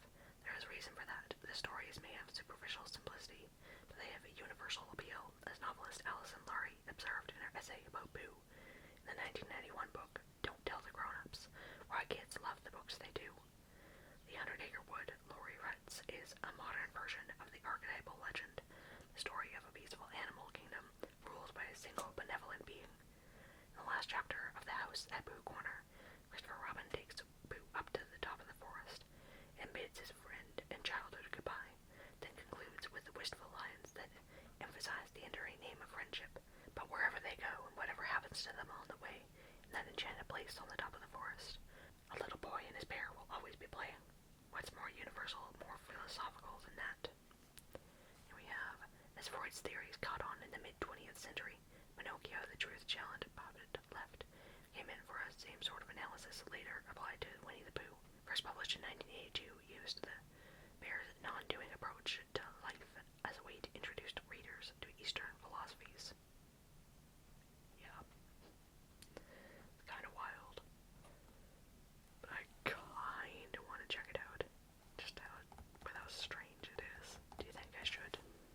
Let me know. A form of flattery. Writing under nom de plumes. Like E. Talbot, Erudito, and Troglodyte Horn. The academic Frederick Crews capitalized on Pooh's appeal and a resonance to lampoon literary criticism. Literary critic Frederick Crews, 1933 to 2024, was best known as a harsh debunker on Sigmund Freud, portraying the father of psychoanalysis as a drug-addicted, dishonest self-promoter. But the Berkeley professor was almost as famous for his two collections of essays that used Pooh to lampoon literary criticism. The first, published in 1963, was The Pooh Perplex, a book that parodied writers such as C.S. Lewis and T.S. Eliot, known for their Christian allegorical works.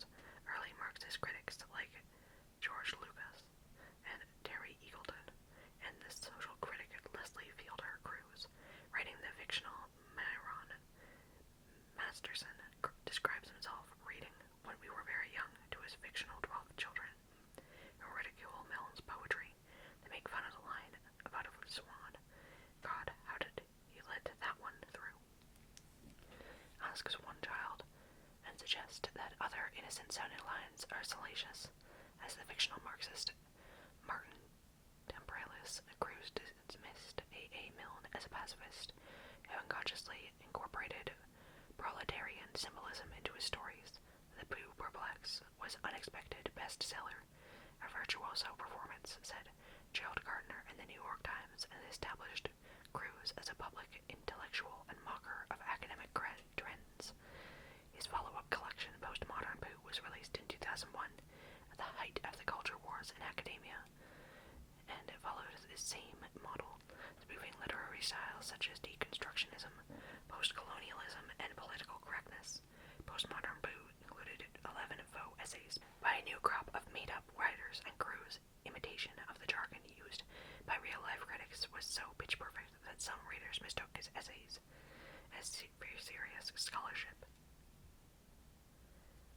An essay by Das Neue Dat took aim at post-colonial theory in the mode of Edward Said, the founder of the post-colonial studies program at Columbia University, and presented Pooh as a colonial agent who spoke the Queen's English, dominated indigenous populations, the bees, and hoarded resources, their honey. As Dolores Malatesta Cruz penned The Courage to Squeal, a parody of the recovered memory theory, suggesting that Piglet's experiences were repressed memories of childhood's trauma. The fictional contributors cited each other, whirled in footnotes, and name-dropped obscure theorists, a perfect echo of reality.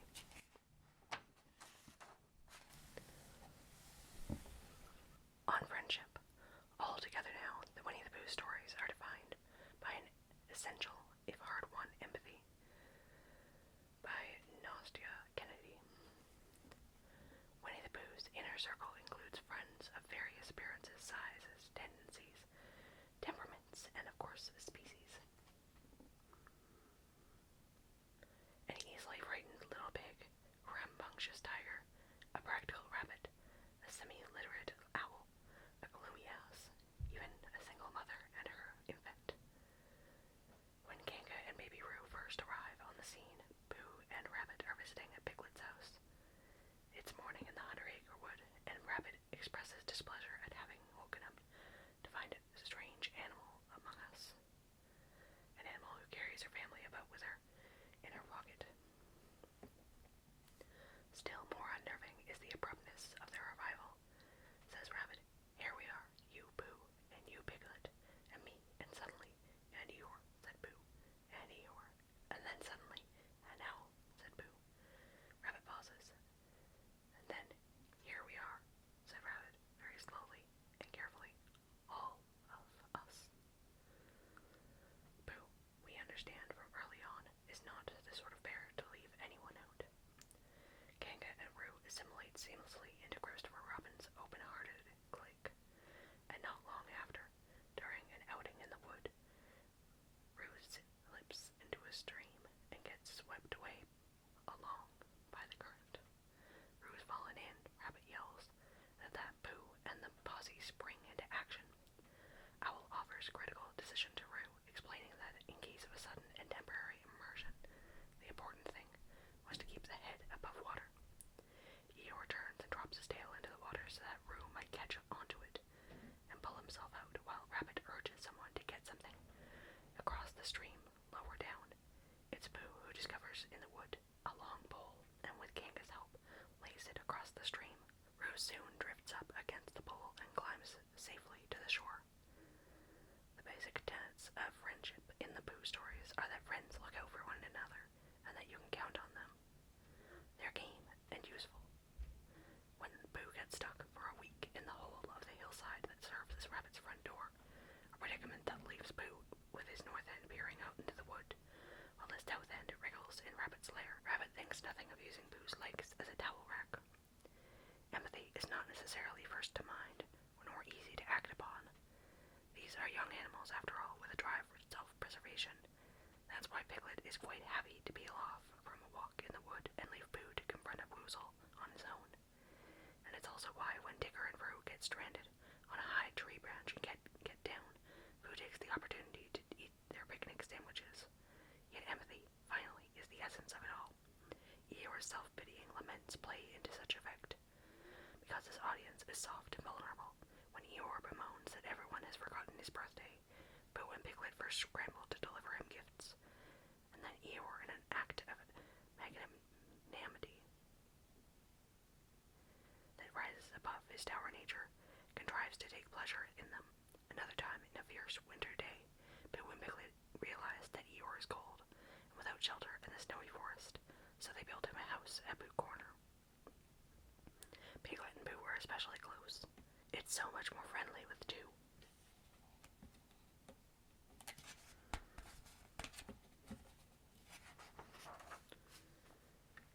Piglet thinks to himself when he's looking for Pooh. And the pair have become saccharine heroes of so many memes, some of which are not based on the text from the Pooh books. We'll be friends forever, won't we, Pooh? Asked Piglet. Even longer, Pooh answered. The BFF Treacle sells t-shirts, but it's the group collaborative nature, the comfort of togetherness that sticks with the young reader. Or older readee. By and by, they're all friends in the wood. Kanga spends a day teaching Pooh to jump. Rabbit and Roo scheme activities together. Pooh sits on the ground and goes back to back with Christopher Robin, providing a brace so that Christopher Robin can more easily pull on his boots. 40-some years before Bill Withers set them to notion to lyrics, the inhabitants of the 100-acre wood knew they needed somebody to lean on. Or several someones. When the newly arrived Tigger needs breakfast and doesn't know what to eat, Pooh surrenders a few mouthfuls of honey. Then Piglet pushes over some of his acorns. Then Eeyore leads Tigger to graze at a special patch of thistles. At last, Tigger finds his flavor at Kanga's house, slurping up some of Roo's strengthening medicine, much to Roo's delight. The titles of all 20 stories that comprise the volumes of Winnie the Pooh and The House at Pooh Corner begin with a two-word lead-in, in which Pooh goes visiting and gets into a tight place, for example, or in which Rabbit has a busy day and we learn what Christopher Robin does in the mornings. About 70 years after those books first appeared, another enormously popular series of stories burst across entertainment culture, a series that also featured a cast of individual, empathetic characters, comically intermingling as they got into adventures and misadventures of their own making. Those stories formed a long-running television show. They followed a two-word title lead-in that echoed the Pooh's collections. The one with the chicken pox. A season 2 episode was titled, or in season 3, the one where no one's ready. That show was called Friends. Okay. I see where they're going with that, I suppose. Interesting, though. When We Were Very Young, 1924, in Milne's debut poetry collection, the pair is barely mentioned. A.A. Milne was 38 when his only child, Christopher Robin, was born, and the inspiration Milne drew from fatherhood is clear in his 1924 book of poetry, When We Were Very Young. Focusing on the highs, lows, and mundane moments of childhood, Milne spun the poems into tales for and about his 4-year-old boy. In Vespers, Milne invokes his son's name, advising sleepy children to hush, hush, whisper who dares. Christopher Robin is saying his prayers. In Happiness, Milne explores the simple joy of a rainy day. John had a great big waterproof Macintosh, and that, said John, is that. But perhaps the most important of the verses, at least to future fans of Winnie the Pooh, is Teddy Bear, which describes a stuffed bear named Edward. The toy in the foam is ashamed of his tubby appearance until he meets the King of France, who, like Edward, happens to be on the rounder side. What readers had no way of knowing was that Milne's son, Christopher Robin, had prized possession a toy bear also named Edward, who had been a birthday gift from father to son. Elliptically, in the introduction to When We Were Very Young, Milne connects the dots through an anecdote about Christopher Robin encountering a swan at a lake. Charmed by the big white bird, the boy named it Pooh, a very fine name for a swan, observed Milne, and adopted the same name for the beloved stuffed bear.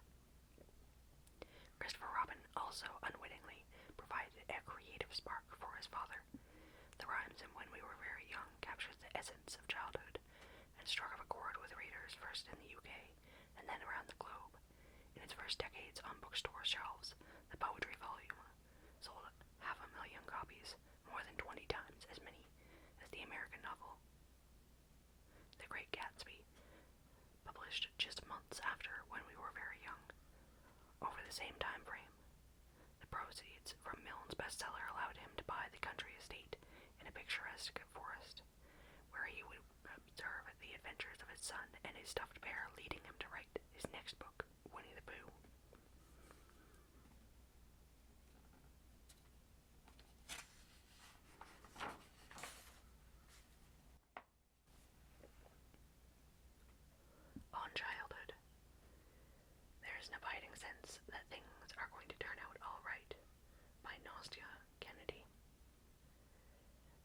children are all alike. The sage might have consoled each unhappy child is unhappy in his or her own way, or their own way, anyways.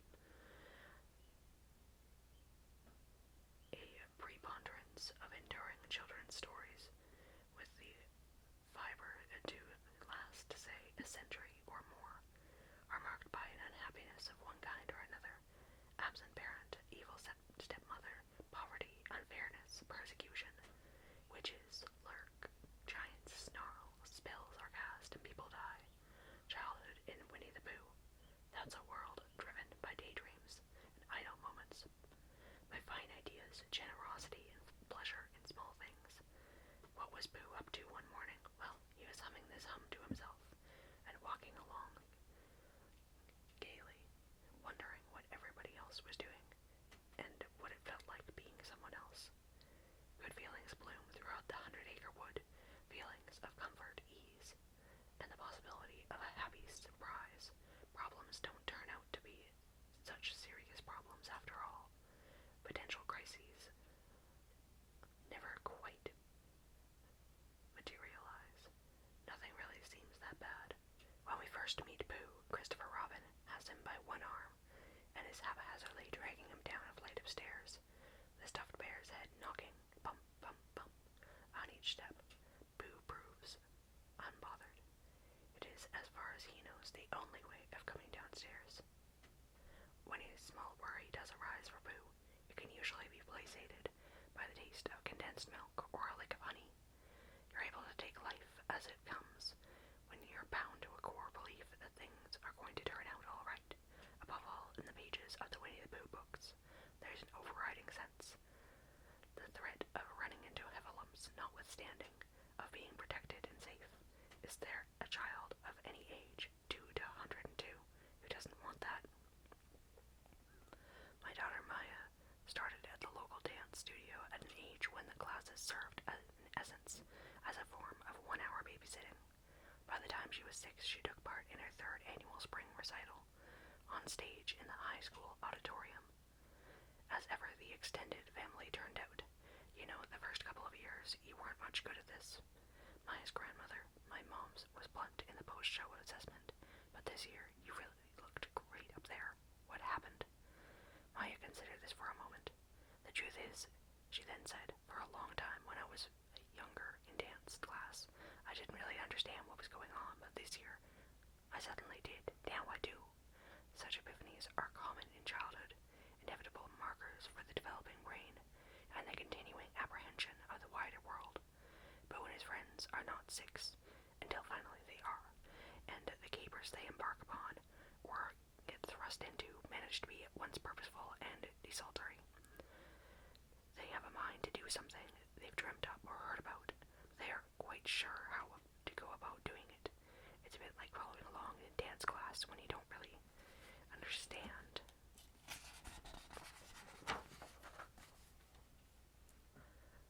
What's going on?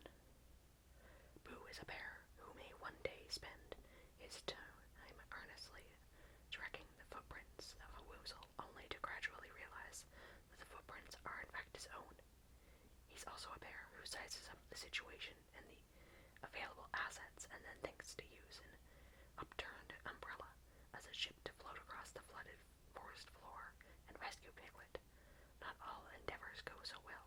This is a good time to warn Boo readers against trying to float up to inspect a live beehive by holding onto a balloon. Boo and Christopher Robin are proud of Boo's stroke of umbrella genius, just as they are proud when, after they've set out to find the North Pole, Boo indeed finds it in the wood, the sign that Christopher Robin ties to that pole as he plants it upright in the forest floor. North Pole, discovered by Boo. Boo found it, is his version of a parent sticking their child's finger painting on the door of the fridge. A buoyant Boo, after a consult with Christopher Robin, soon sets out to find the East Pole as well. In the summer of 2025, a meme emerged across social platforms featuring Jim Cummings, who has been the voice of Winnie the Pooh since 1988. Cummings is now 72, and in the meme he holds his infant grandson on his lap in a soft, faintly husky tone. sure. Cumming says to the baby, "You're braver than you believe, smarter than you seem, and stronger than you think, and cute as a button." It's an adaptation of a line delivered by Christopher Robin in the 1997 movie Pooh's Grand Adventure, The Search for Christopher Robin. When Christopher Robin says it in the movie, he does so as part of an attempt to praise Pooh for what the future may bring. Pooh Bear, Christopher Robin begins. They are playing together on the branches of a tree, and evening has set in. What if someday there may come a tomorrow when we are apart? The notion is so alien to Pooh.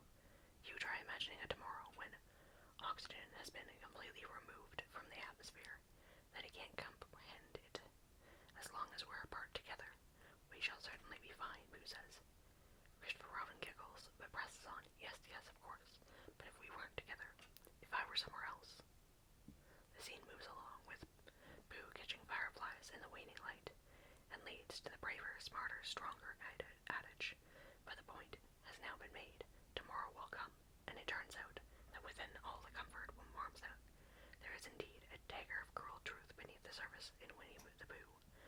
The same cruel truth that finally undoes every happy childhood. It ends. Winnie the Pooh, 1926. I'm sorry if you can hear the crows, all the birds outside. I hope they aren't too loud. But let's continue with a century ago, the 100-Acre Wood was born by Daniel S. Levy. The follow-up to A.A. Milne's wildly successful 1924 poetry collection, When We Were Very Young, which includes a mere cameo by a toy bear in Poem 38. Winnie the Pooh, released in 1926, elevated the honey-obsessed Ursad to a protagonist status, with supporting roles going to his merry band of friends in the 100-Acre Wood. The youngster Christopher Robin, Pooh's skittish buddy Piglet, the haughty owl, the vexed rabbit, the glum Eeyore, and the motherly Kanga with her energetic child, Roo. The 158-page volume is made up of 10 short stories, loosely chronicles a child's waking day, with tales about friendship, discovery, and love. The episodes are good-natured, filled with camaraderie, and possess the unfocused and distracted playfulness of youth, the friends attempting to capture a heffalump, hunting for Eeyore's lost tail, heading to the North Pole, which Christopher Robin declares discovered when Pooh comes across a pole in the woods. When Christopher Robin might refer to Pooh as a silly old bear, the book's hero is actually a poet with a knack for getting into trouble, which he notes comes of liking honey so much. Do you notice that there's a little bit of a spelling mistake there? There's refer. There's 2 R's at the end. Weird. Usually they're pretty good. Anyways. There are examples aplenty of honey-related incidents, such as when Pooh falls from the tree, trying to pilfer honey from a beehive, and when he gets his head stuck in a honey jar while he's searching for a woozle. Oh, bother. Pooh is also shown to be more than a bear of very little brain, as he calls himself an even occasionally brilliant. Who else, during a torrential rainstorm, could have come up with the idea of flipping Christopher Robin's umbrella to make a boat, christening it the Brain of Pooh, and rescuing Piglet, whose home was about to be washed away? Appropriately, Christopher Robin acknowledges his friend in ingenuity, dubbing him one brave and clever bear, as well as the best bear in all the world.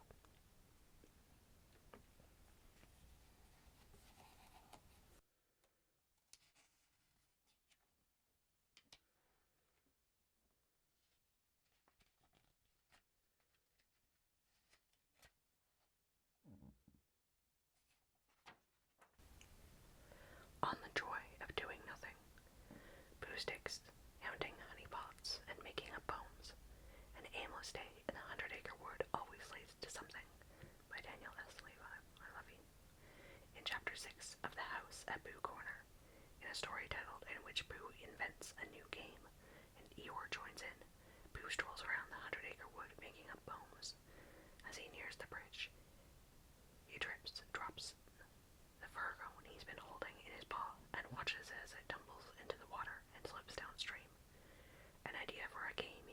Sticks comes to him, and he teaches it to Christopher Robin, Piglet, Rabbit, Tigger, Eeyore, and Roo. The action goes like this. The friends mark twigs, drop them in, and hurry to the other side of the bridge to see whose emerges first. Then writes Ellie A. Milne. For a long time they looked at the river beneath them. Sprang nothing, and the river said nothing, too, for I felt very quiet and peaceful on this summer afternoon. For Christopher Robin and his friends, the 100-acre wood is a place with no real responsibilities or worries, where doing something meant doing nothing, which, as with Pooh Sticks, led to something. This is one of the joys of adolescent life, revealed in the world. A. Milne created one that Christopher Robin admitted at the end of the house on Pooh Corner that he would miss as he tried to explain to Pooh that he would have to start learning about such concepts as kings and suction pumps. I'm not going to do nothing anymore, he slowly said, of how his ideal youth was slipping away. Never again, asked Pooh. Well, not so much they don't let you. Yet Christopher Robin asks Pooh to remember him, saying, when I'm not doing nothing, will you come up here sometimes?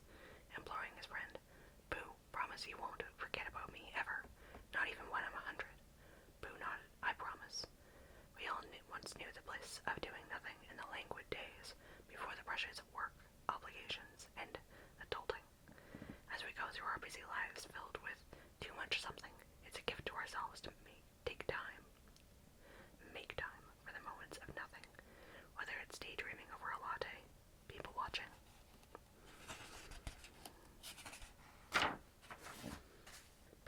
in the park, or lounging on the deck with an unopened novel and just enjoying the way a robin hops across the grass.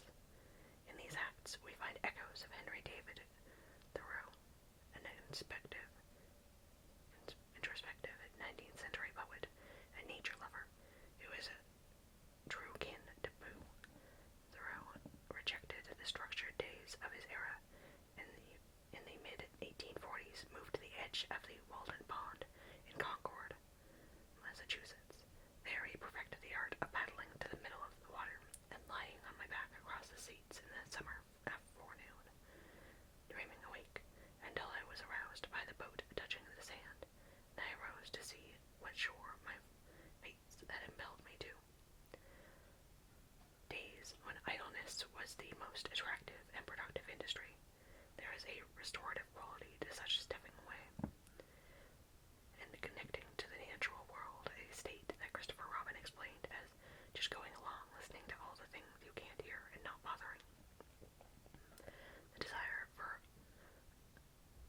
this feeling is one reason that walking, observing, and resting along religious and secular pilgrimages resonate, and why so many people search for renewal along Japan's Shikoku pilgrimage, a 720-mile route with 88 sacred sites, and Spain's Camino de Santiago, to slip out of time, allows for balance, divorced from cares, something the author Elizabeth Gilbert wrote about it in her memoir, Eat, Pray, Love. Gilbert sought to embrace what the Italians call bel far niente, the beauty of doing nothing. This is, she wrote, the goal for all your work, the final accomplishment for which you are most highly congratulated. Other authors have tackled the topic in titles including Finding Your Walden and The Joy of Doing Nothing, offering a guide to a simpler life often found in Northern European practices. Some extol Danish hygge, which is an approach to life that calls for enjoying and embracing everyday experiences. The Swedish have lagom, which is taking life in moderation. The Dutch concept of Nixon calls for an end to rushing from one thing to another, essentially daydreaming. In America and elsewhere, there's the slow living movement, with people quiet quitting, putting it in the minimum at work so they can focus on other parts of their life. And you can find the peace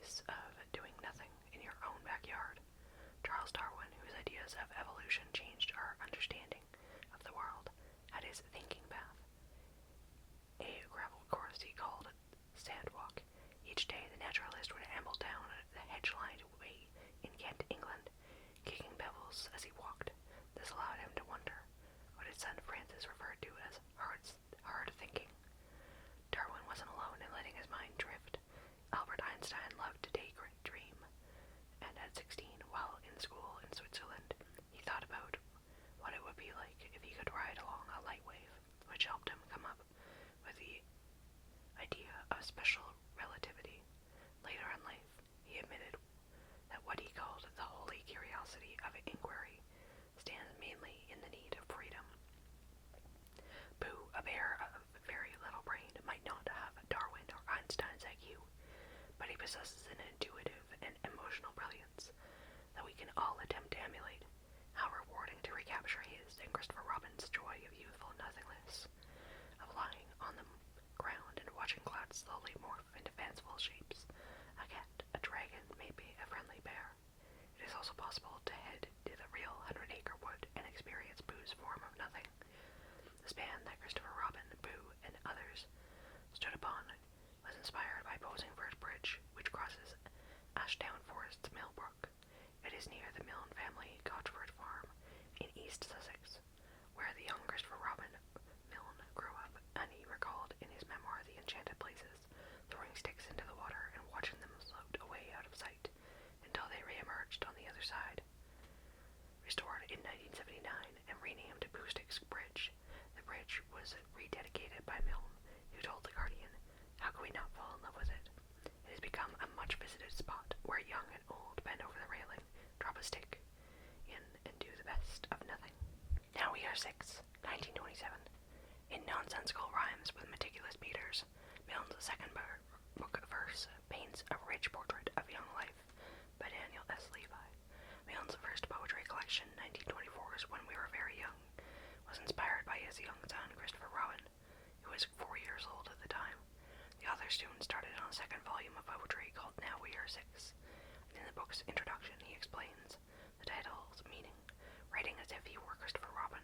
Milne says that he worked on the book in the years leading up to his 6th birthday, and apologizes if some readers find the title rather babyish. A few sentences later, he has Pooh chime in as well, saying that he thought it was a different book, and apologizing for his clumsiness. Pooh had been going through the pages of Now We Are 6 looking for his friend Piglet, when he sat down on some of the pages by mistake. Oh, bother indeed. In reviewing the new verse collection, London's Daily Telegraph praised Milne's happy gift and his knack of mingling the simplicities of childhood with delicate sophistication, a kind of humor as it is a humor as kind as it is spontaneous. The book sold 109,000 copies in its first year, and its often nonsensical rhymes with meticulous meters form verses that touched on themes of friendship, confusion, and seeking to understand how God began. The poems are packed with a child's random musings and offer a rich portrait of a youngster's life, whether it's walking in a field full of buttercups with a friend, or the curious imagined world populated by knights and nannies, as in Busy, when the child plays at being an elephant, a doctor, a camel, and other characters.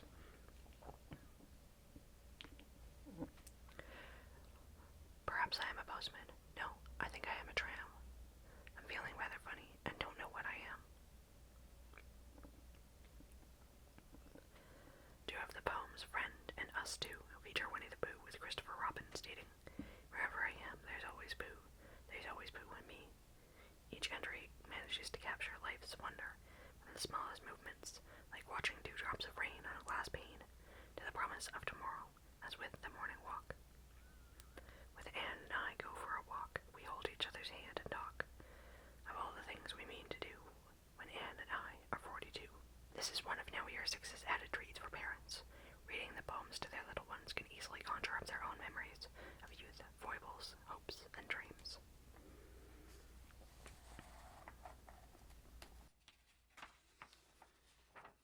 On worrying, the inhabitants of the 100-acre wood cope with their fears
significant disorders.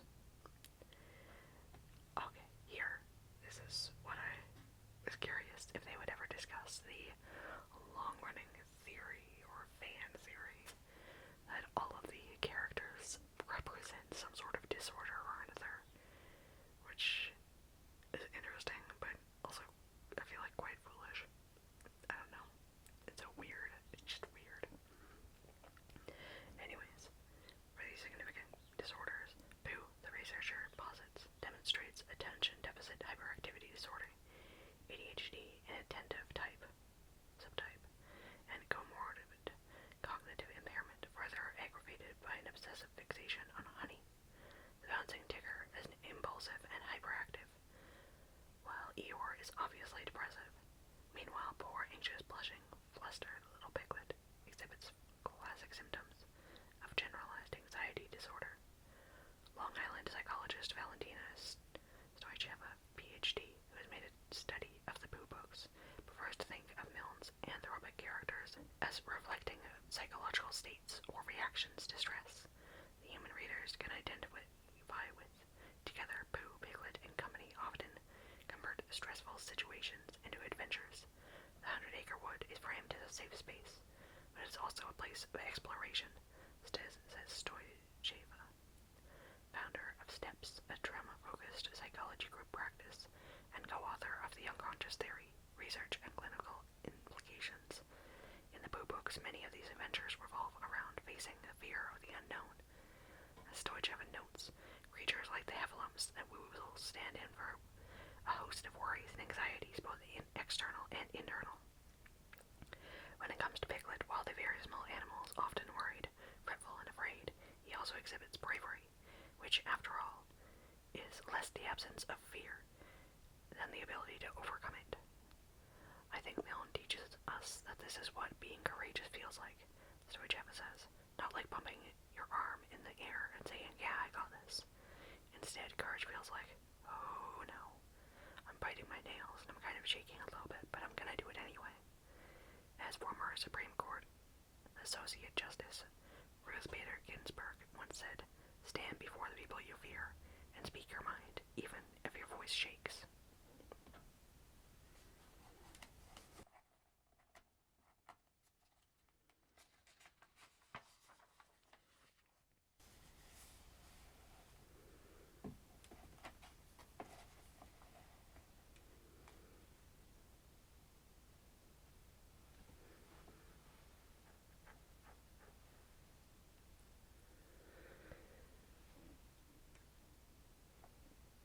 Despite Piglet's anxieties over the dreaded heffalumps,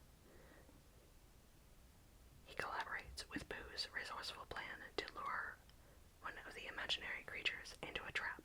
They dug a pit and placed one of the bear's honey jars inside it as bait. And when the beast is caught, so he thinks, Piglet powers through his trepidation. Oh dear, oh dear, oh dear, said Piglet to himself. And he wanted to run away, but somehow, having got so near, he felt that he must just see what a heffalump was like. So he crept to the side of the trap and looked in. When Piglet beholds that captive quarry, he flees, terrified, to Christopher Robin's house, crying out, help, help, a horrible heffalump. Later, he finds out that the heffalump is only Pooh, who had gone back in to retrieve the honey jar, only to have it become stuck on his head. Crash went the heffalump's head against the tree root. Smash went the jar, and out came Pooh's head again. Then Piglet saw what a foolish Piglet he had been. He scampers home, in shame, Milne's lesson.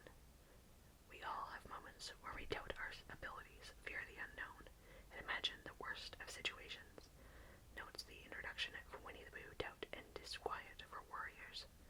But whilst we all have times when we are timid or unsure, if we're brave, we usually find that things aren't half as bad as we thought they would be. In Chapter 7 of Winnie the Pooh, Rabbit organizes an expedition into the 100-Acre Wood to seek out a mysterious, and so it seems, ominous creature called Kanga, who carries her young in a pouch. Naturally, Piglet is apprehensive. There's just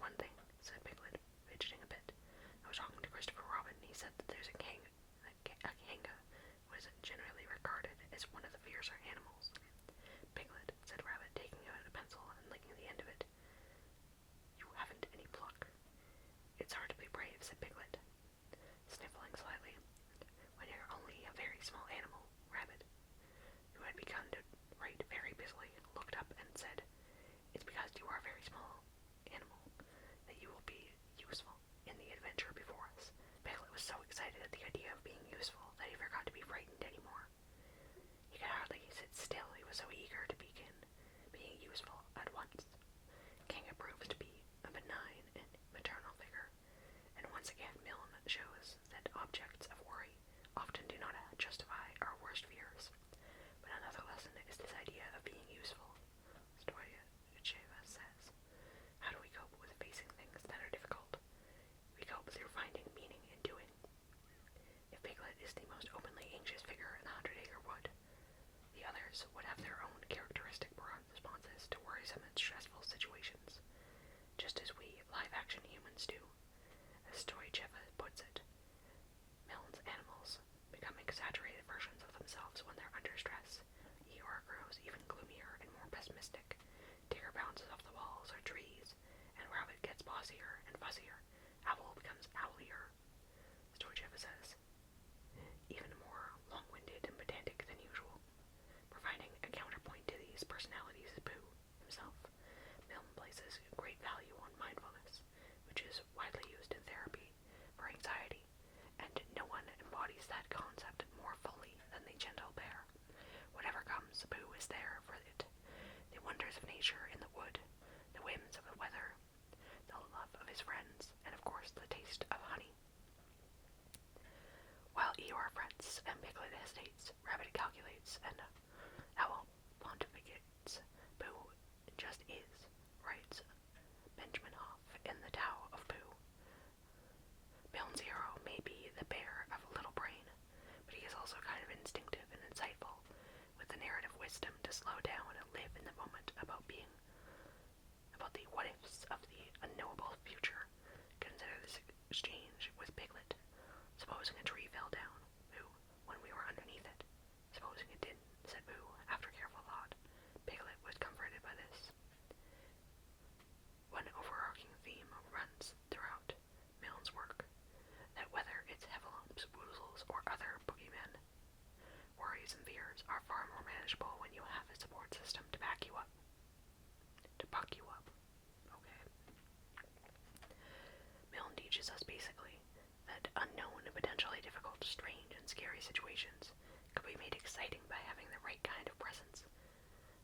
Friendships that could help us navigate them.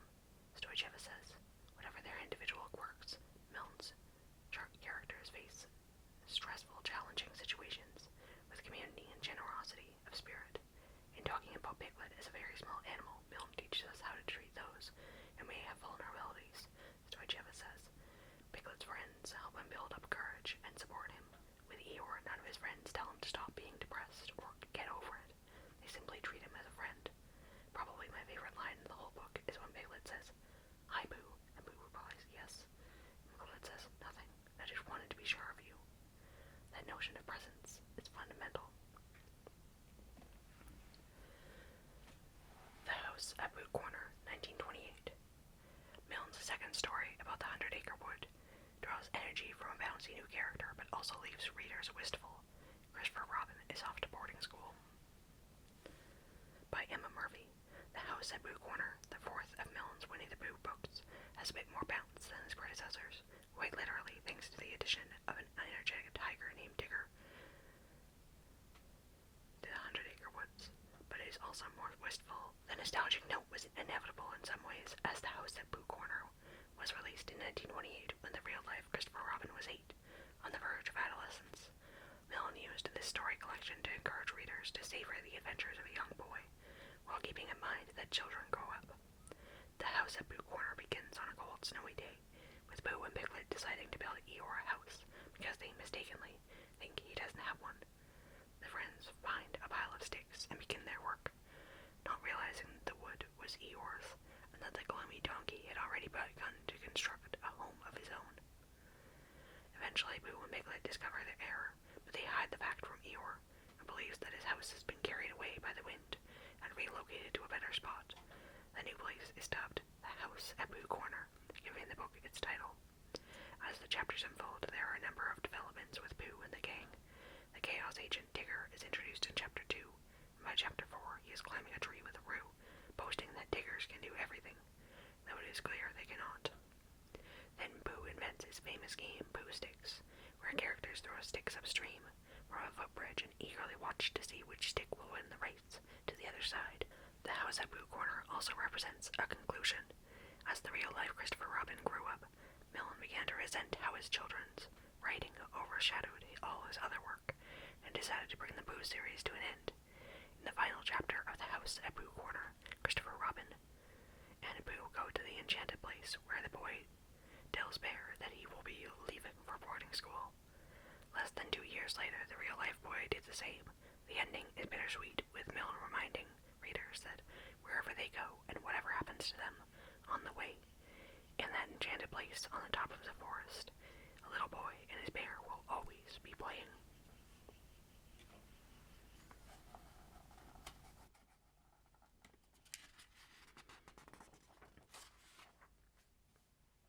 Chapter 3, in which Pooh enchants the world.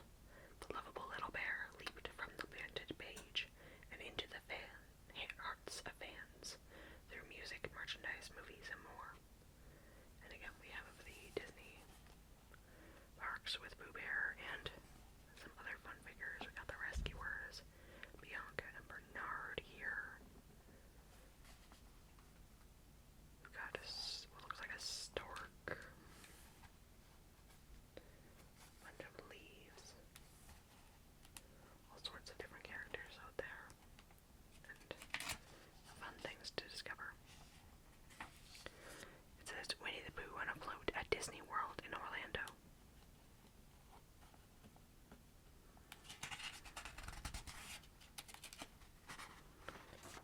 Pooh Rocks, A.A. Milne's bumbling bear, has been muse to musicians including the Beastie Boys, Carly Simon, and most famously Kenny Loggins by Jed Gottlieb. Winnie the Pooh can't be bothered to put on pants. His state of dress or undress is probably something a lot of rock stars can relate to when they feel their eyes open at noon in an unfamiliar hotel suite. Certainly the Beastie Boys understood the rock and roll appeal of donning a top and nothing down below. On the 2004 track, That's It, That's All, they rap, "'Cause I'm a freaky streaker like Winnie the Pooh, t-shirt and no pants, and I dance the boogaloo." The world's most famous teddy bear predates the Beasties by almost 60 years, but Pooh still made an impression on the group as well as dozens of their rock, pop, punk, folk, and metal peers. Kenny Loggins, Carly Simon, and Peter Frampton are just a few of the musicians who have been inspired by Pooh. Music wasn't part of A.A. Milne's original book series, but when the author's estate licensed the right to Winnie the Pooh to Disney in the 60s, Disney added song to Pooh's World. The company's first short film featuring the character, 1966's Winnie the Pooh and the Honey Tree, introduced the bear's theme song. Winnie the Pooh went on to be covered by scores of stars. Blues singer Long John Baldry did a jaunty, jazzy version of it. Actor and singer Zoe Deschanel and rocker M. Ward gave the song a spin for the 2011 film Winnie the Pooh. Carly Simon did the tune with help from her son, Ben Taylor, for 2003's Piglet's Big Movie. She also composed 11 originals for the film's soundtrack, which proved an epic undertaking. You get the CD and think, oh, it's just a little thing she threw together. Simon said of the project, no, it's probably the hardest thing I've ever done and the most laborious, but also, in a way, the most fun. For every artist who approaches Pooh with sincerity, there are two upstart social media personalities with twisted takes on the bear's music. Arathrum, a YouTuber who specializes in heavy metal renditions of video game music, did an almost symphonic metal medley of Pooh songs. Justin Muncie delivered a pretty ribbon pop-punk reinvention of the wonderful thing about Tiggers on TikTok. Interesting. And then, of course, we see Kenny Loggins accompanied by two of his muses, Pooh and Tigger. He received a star on the Hollywood Walk of Fame in 2000, which is really cool. Other odd and obscure acts haven't needed specific songs to inspire them. Pooh's character has been enough. When Italian pop band Jaguars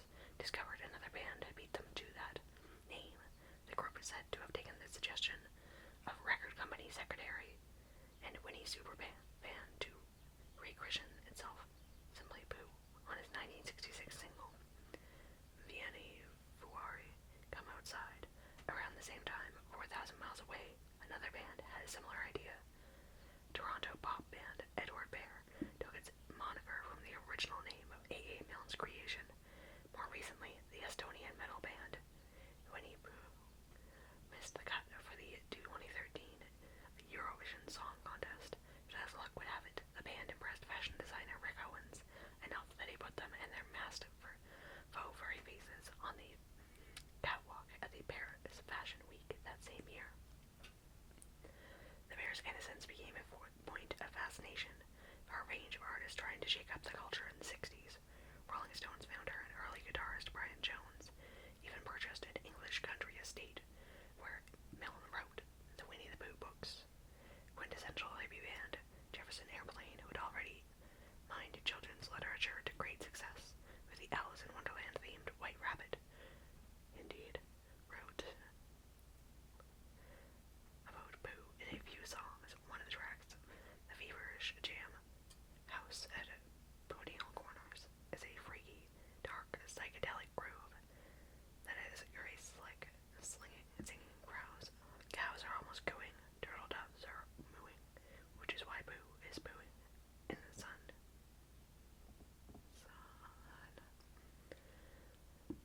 Creedence Clearwater Revival frontman, singer, and songwriter John Fogerty credits his love of Pooh as the catalyst for one of his biggest hits, Down on the Corner, which features a lyric about Willie and the poor boys. I was kind of inspired by seeing an advertisement in the paper one day. Fogerty recalled years later. It was an ad for Disney that said, in big letters, Winnie the Pooh. Something in my brain said Winnie the Pooh and the Pooh Boys. Obviously, that was close to Willie and the Poor Boys. As I began to develop this idea, it turned into music in that weird, mystical, almost uncontrollable way music comes to songwriters. Winnie the Pooh is still my favorite character, who I've shared with my daughter Kelsey since the day she was born, he added. Often rockers rediscovered or deepened their love for Pooh after becoming parents. Like Fogerty and Simon Guitar God, Peter Frampton found that his kids connected with the bear in new ways, and Peter Frampton, who released the 70s Stoner Stable an 8-time platinum album, Frampton Comes Alive, wasn't singing about children's characters like Pooh, but in 1998, the songwriter and guitarist added 2 songs to the album, Digger Mania, even re-recording his signature smash. I rewrote some of the words in Show Me the Way in tribute to Digger, and did a Disney song called The Digger Bop. He said at the time, I have kids now, and I thought this would be a good thing to do for my 3-year-old. Stars from Frampton to Fogerty have tapped to Pooh and his pals looking for inspiration, but Kenny Loggins is the musical giant most closely associated with the bear. This singer-songwriter has a knack for capturing the essence of a character or story in song. See the hits he scored with theme songs from 80s films Top Gun, Footloose, Over the Top, and 2 Caddyshack installments. But long before Loggins was singing about Highway to Danger Zone, he was a teenager who related to the house at Pooh Corner. It was the first book I ever read, Loggins recalled. The last chapter is where Christopher Robin is leaving the 100-acre wood, and he's telling everybody goodbye. I felt like that was akin to what I was going through in high school. Some part of me knew I was leaving my childhood behind. I didn't really think it through like that. It just sort of came through. At age 17, Loggins wrote House at Pooh Corner, a tender folk ballad, sung from the perspective of both Pooh and Christopher Robin. A few years later, Loggins took the song to a party in California, where he met members of the Nitty Gritty Dirt Band. They loved the tune, and wanted to record it for their 1970 album, Uncle Charlie and His Dog Teddy. Loggins was thrilled, and then quickly crushed. The Nitty Gritty Dirt Band discovered that Disney's lawyers wouldn't let them put out House on at Pooh Corner. Disney had control of the copyright, and that was that. That night, Loggins took his girlfriend out and confessed to her that his dreams of getting his first song recorded had just evaporated. She looked at me and says, Disney lawyers, let me talk to Daddy about that. He recalled, I did not know that I was dating the daughter of the CEO of the Disney Corporation. She brought a then 20-year-old Loggins over to play house at Pooh Corner for her dad, then CEO Dan Tatum. After hearing it, Tatum concluded nobody would ever care about the song, so he called the lawyers and instructed them to let the Dirt Band record it. The group's take on the tune sneaked into the top 40, down the road a bit. Versions by Loggins and Messina and Loggins solo became favorites of a new generation. Decades on, after the birth of his fourth child, Loggins had enough of Barney. The dinosaur was groaning. I thought, why doesn't somebody make an album for kids that parents could love as much as their kids? Because when kids get into music, they'll play it 1,000 times. He traveled back to the 100-Acre Woods for a star-studded album of lullabies, 1994's Return to Pooh Corner. Loggins updated his classic with a new verse and guest vocals from Amy Grant, and had East singers David Crosby, Graham Nash, and Patty Austin lend their voices to other tracks on the album. Pooh dismissed himself as a pair of very little brain. Thankfully, a rock and roll doesn't require much brain. Rock and roll is all passion, all art, much like Pooh himself. And then beside all the photos, it says, the Italian band Pooh posed with their namesake in Milan's Piazza del Duomo in 1972, far left. Carly Simon flanked by Tigger and Pooh before the New York premiere of Pooh's Hevel Up movie in 2005, and the Beastie Boys here in Paris in 2004. Rapped about Pooh on the track That's It, That's All.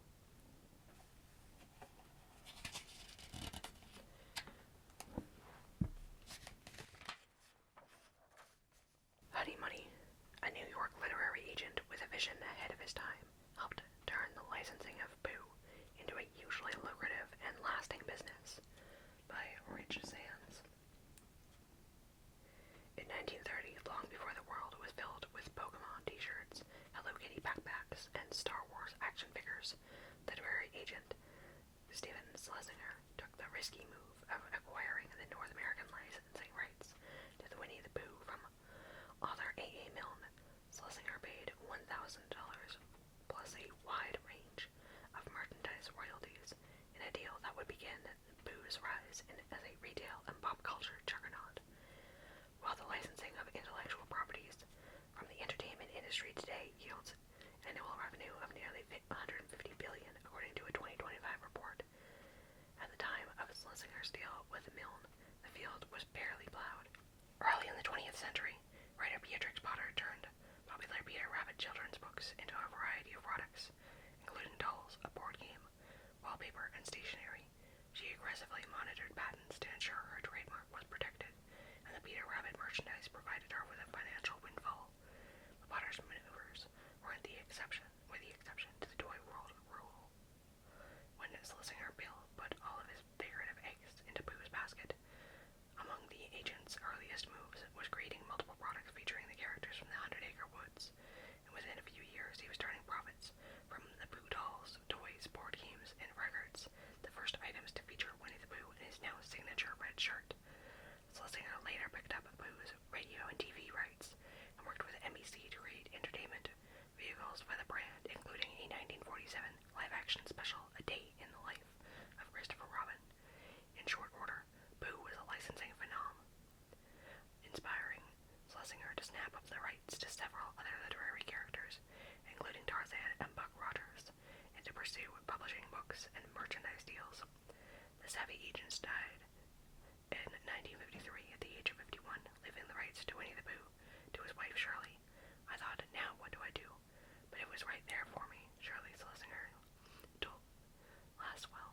told the Los Angeles Times in 2002 she married her second husband, Barney Google and Snuffy Smith. Just before we finish up, we have Winnie the Pooh is Disney's second best-selling character, according to Variety, and it is estimated he has earned close to $50 billion over his lifetime. The bear shown here is made from almost 17 kilograms of solid gold and was part of a display in China in 2012, which is wild to me. Like, holy crap. Extravagant as heck and still looks good. So, Shirley Schlesinger Laswell married her second husband, Barney Google and Snuffy Smith.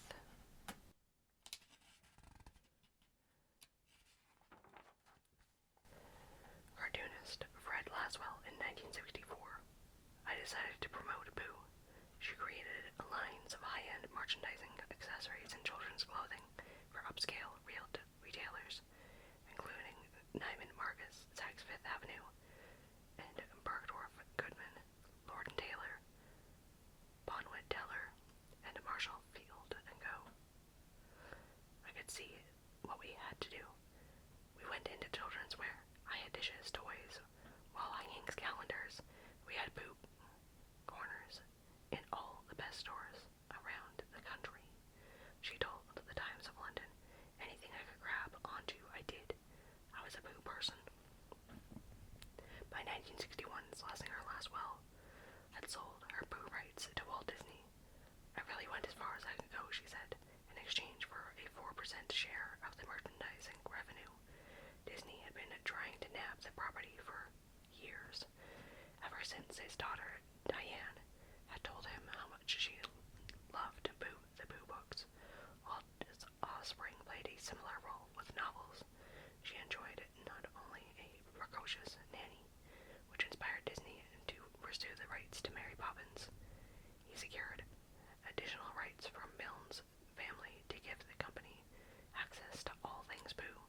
Disney's aim was to add the characters to his growing feature animation empire, which started in 1937 with Snow White and the Seven Dwarfs and continued with Alice in Wonderland, Peter Pan, Sleeping Beauty, and others.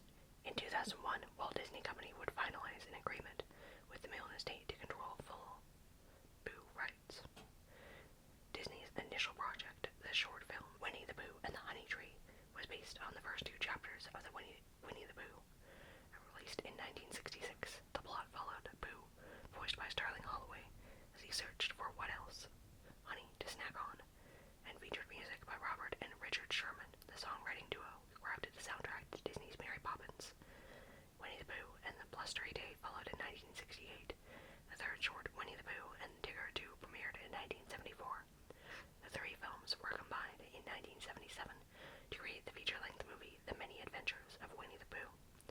One of the classic films I grew up on, gotta say. Over the years, several other Disney films and TV series have kept the franchise in the public eye. The New Adventures of Winnie the Pooh, with Jim Cummings voicing Pooh and Tigger, ran from 1988 to 1991, with 50 episodes produced. In the early 2000s, Disney continued to release a string of animated movies, including the Tigger movie, Piglet's Big Movie, and Pooh's Heffalump movie. These films did solid, if unspectacular, business at the box office, while a 2011 film titled Winnie the Pooh opened the same weekend as the final Harry Potter film, which ran disappointing results. Still, the brand remained valuable, as demonstrated with the 2018 live-action animated hybrid, Christopher Robin, starring Ewan McGregor as the title character, now husband and father who unexpectedly reconnects with his childhood playmates.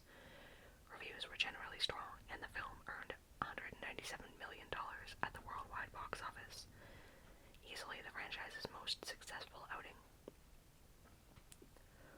While Disney continued to expand the Pooh brand, the company also became entangled in a messy legal battle with the Schlesinger family.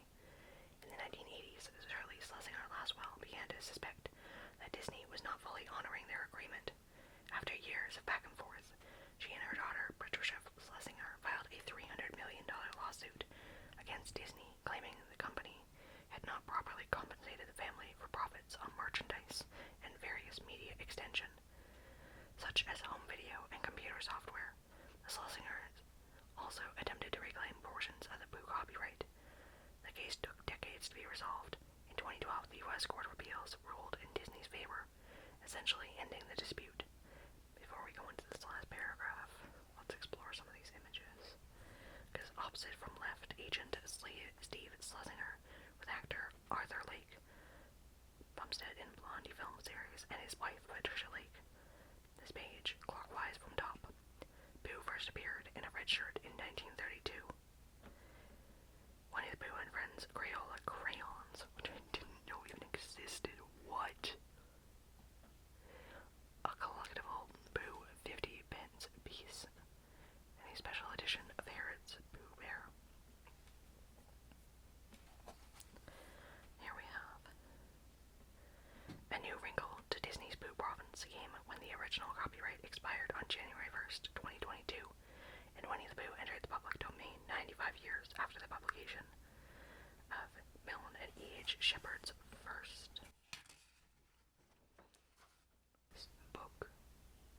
While Disney still held the rights to its version of the characters, including Pooh in his red shirt, certain basic elements were now fair game. The first major property to take advantage of this was Winnie the Pooh, Blood and Honey, a 2023 live-action horror film in which a 6-foot tall Pooh and Piglet go on a murderous rampage against humans, including Christopher Robin, who had abandoned his animal pals when he went off to college. Disney has their own interpretation of Winnie the Pooh. We're not trying to copy their IP. We're not trying to take their brand or anything like that, says director Reese Frake Waterfield. He said to the Entertainment Weekly, "If you saw the massive Winnie the Pooh we've got, and then the tiny Disney version next to each other, no one's going to confuse the two." While the film gained widespread attention for its outrageous premise, recognition didn't translate into ticket sales. It earned less than $8 million at the box office. Still, Blood and Honey spawned a 2024 sequel, Winnie the Pooh, Blood and Honey 2, which brought terror into the fold. The character didn't appear in Milne's stories until years after the other characters, so he entered the public domain later and sold roughly the same number of tickets. Disney did not comment publicly on the extreme take on the beloved characters. While Disney has not announced any new films, the Pooh franchise continues to be unimportant to the company's bottom line. According to research by uprinting.com, a custom printing company, Winnie the Pooh's lifetime earnings as of 2023 were $484 billion, making him the fourth highest grossing pop culture character of all time behind Pokemon, Mickey Mouse, and Star Wars. Pooh-themed attractions are stable at Disney resorts around the world, and the company licenses the characters for an endless stream of products, including plush dolls, clothing, jewelry, Lego building sets, and a line of shoes and charms from footwear brand Crocs. Even a century on, Pooh is one bear who refuses to hibernate. Here it says Pooh was included on a variety list of iconic Disney characters in 2023, along with Mickey and Minnie Mouse, Snow White, Bambi, Cinderella, and others. He's the most famous bear in the world, and he has a Hollywood Walk of Fame star to prove it. Then we have Bear Smackdown. Winnie the Pooh is not the only bear on the toy shelf. There's a handful of also-rans. Okay. Yogi, Robert, Smokey. But Pooh's fellow Brit, Paddington, offers some stiff competition. How do the two stack up? By Eileen Daspin. Winnie the Pooh. Debut year 1925. Inspiration: Winnipeg, a bear cub at the London Zoo. A swan named Pooh. A Harrod's stuffed bear. Style statement: red crop top, no pants. Favorite snack: honey. Catchphrase: oh bother. Estimated lifetime earnings: $48.4 billion. Number of books: 4. Languages: 50 plus, including Esperanto and Latin. Copies sold: 50 million plus. Theatrical releases: 6. Stars: Ewan McGregor, Jim Cummings, and John Cleese. Approximate total box office: $450 million plus, excluding the many adventures of Winnie the Pooh. Cinematic trivia: 200 artists used 1.2 million pencils to sketch the 1968 animated short Winnie the Pooh and the Blustery Day, which won an Academy Award. Okay, that is cool. Best TV show: The New Adventures of Winnie the Pooh. Okay, I feel like that's subjective, but sure. Fan favorite: Donkey for a Day, one of the most watched episodes. Show highlight: Pooh's trippy nightmare and Blustery Day, where he dreams of colorful dancing elephants coming for his honey. Most famous fan: Walt Disney. Famous hater: Chinese leader Xi Jinping. Images of Pooh have been blocked on Chinese social media in part because the Pooh bear was a symbol of resistance, and also because censors disliked bloggers comparing Xi and Pooh. Then we have Paddington, debut year 1958, after being rejected by 7 publishers.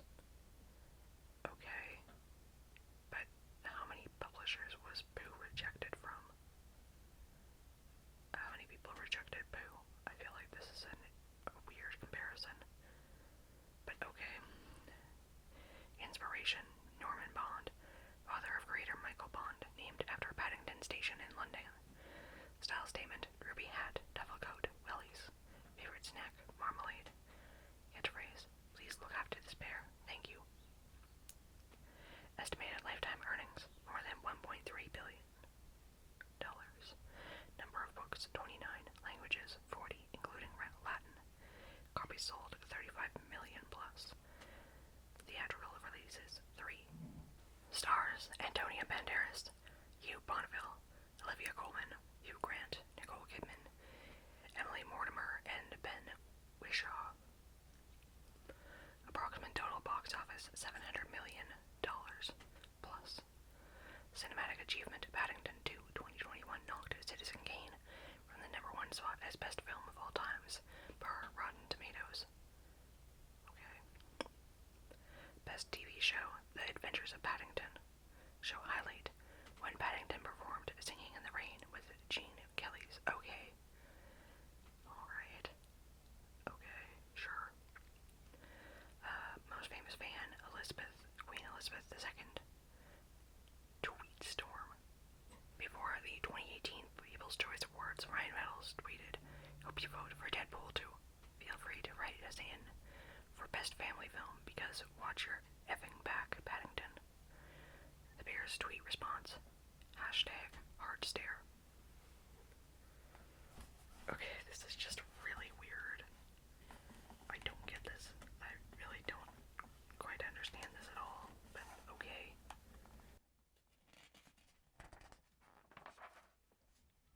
Pooh gets animated. For more than 3 decades, Jim Cummings has brought to life Winnie the Pooh and Tigger 2 in the wonderful world of Disney by Rich Sands. Before the 1988 premiere of the television cartoon The New Adventures of Winnie the Pooh, a crew from Entertainment Tonight came to the recording studio to film the cast as they brought the characters to life. When the segment aired, Jim Cummings, who played Pooh and Tigger, realized he had fully embraced his roles.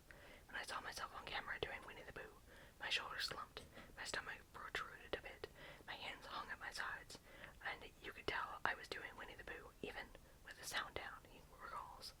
And sure enough, the next clip, I was doing Tigger. I'm standing there, ready for action, ready to jump at any moment. And I had both my hands on my hips. I had a little swagger in my step. Thus began a decades-long residence in the 100-acre wood. Not only do I get into the headspace, but I get into the body language, says the Youngstown, Ohio native. And that was from day 1. He took over as a Tigger full-time in season 3 as original actor Paul Winchell eased towards retirement. The New Adventures entered in 1991, but since then Cummings has remained the voice of these 2 signature characters, with a simple, soothing take on the silly old bear, continuing the tradition established by Sterling Holloway in Disney's Pooh shorts of the 1960s and 70s. Clockwise from left, Pooh's Grand Adventure, The Search for Christopher Robin, 1997. Jim Cummings, the voice of Pooh since 1988 and Tigger since 1990. The poster for from Winnie the Pooh 2011. Ewan McGregor in the title role of the live-action / animated Christopher Robin 2018, and the star of the Tigger movie 2000. Cummings has racked up hundreds of performances across TV, film, and video games, including feature films like the Tigger movie 2000, Piglet's Big Movie 2003, Pooh's Heffalump movie 2005, and 2011's Winnie the Pooh.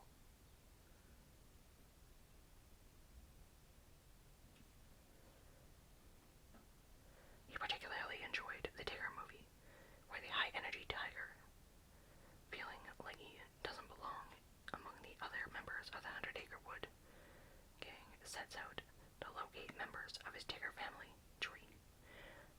The tiger at first understands the tree to be a literal one covered in stripes and other Tiggers. Tigger's whole shtick is that I am the only one, explains Cummings, briefly sliding into the character's signature growl. It was all that wonderfully imaginative writing we all know and love over the past 100 years. Another of the actor's pet projects was the 2018 live-action animation Christopher Robin, starring Ewan McGregor as Christopher Robin, who has grown up, moved to London, married, and had a daughter, and is working on a budget-minded executive at a luggage company, responsible for finding efficiencies in the workforce. He is tasked with firing 20% of the employees. Christopher Robin has lost his sense of imagination and unintentionally is neglecting his family. When Pooh wakes up one morning to discover that Tigger, Eeyore, Owl, Piglet, Rabbit, by Christopher Robin, and is magically transported to London, where he enlists his grown-up friend to help him track down his missing companions. In the process, Christopher Robin rediscovers his creativity and finds time for his family and friends. I was just in love with the storyline, says Cummings, who voiced the computer-generated Pooh. I thought it was so reverent, and it was truly cut from the cloth of A.A. Milne's first laid down. It was just so true and dear and right next to the heart. It took you all the way from a little boy's fantasy to a grown man's conundrum, and how, oddly enough, and throughout his life, he could always rely on the 100-Acre Wood gang to get him through. Growing up, Cummings amused himself by taking on the voices of people around him. I could say I started as a young child imitating aunts and uncles and friends and being a very annoying child, he says with a laugh. Years later, while working in a video store in Anaheim Hills, California, Cummings landed his first voice acting role playing Lionel the Lion in the 1985 television puppet series of Dumbo Circus. The Lionel gig led to his big break on The New Adventures of Winnie the Pooh, where Cummings auditioned for the part of Eeyore, but instead scored the lead. Not a bad consolation prize, he jokes, and the decades-long voice acting career.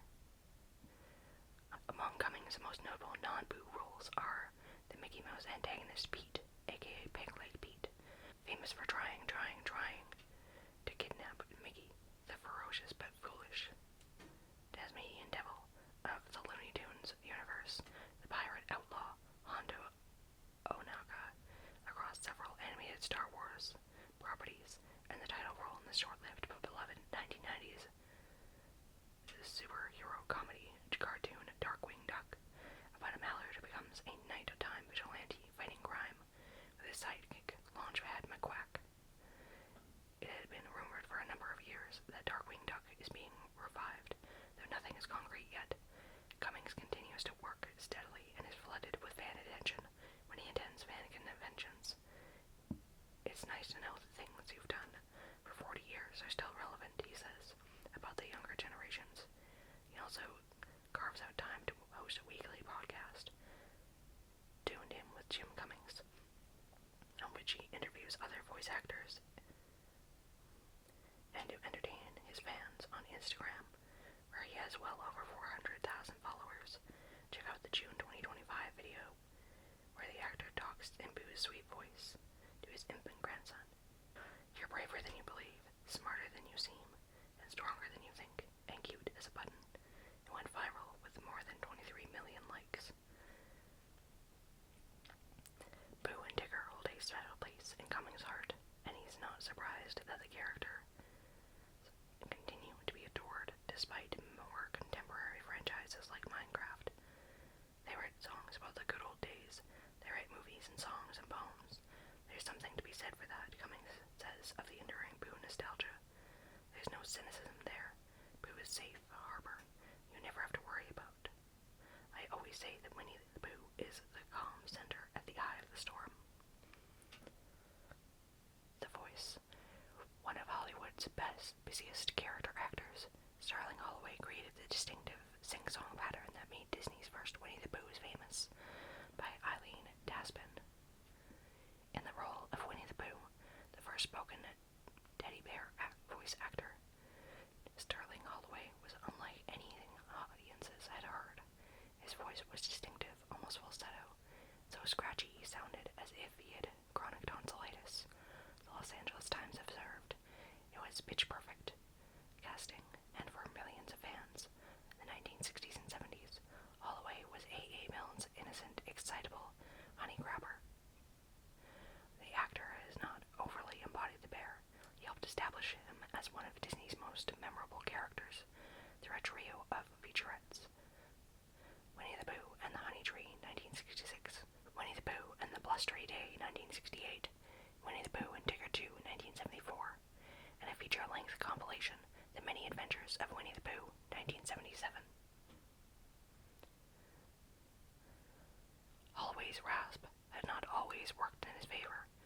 begun his acting career in the 1920s during the silent era, landing some radio gigs and a smattering of roles in short comedies.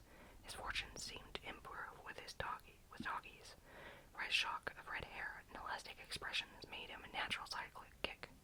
He landed dozens of roles, often as a country bumpkin in films such as Busby Berkeley's Gold Diggers of 1933.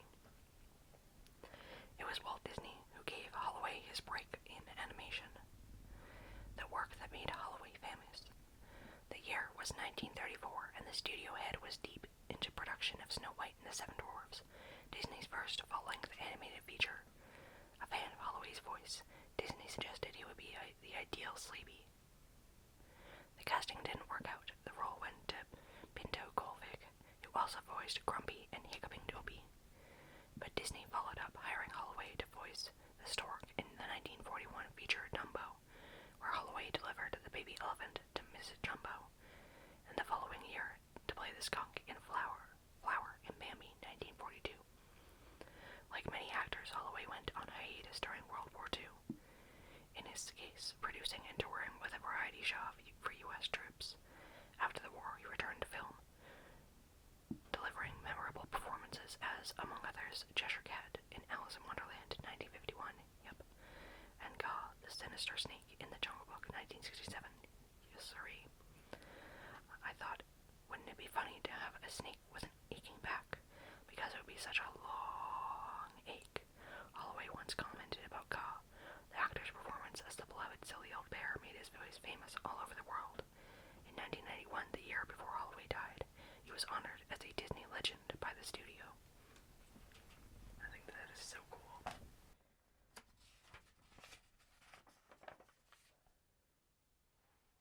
For the love of Pooh.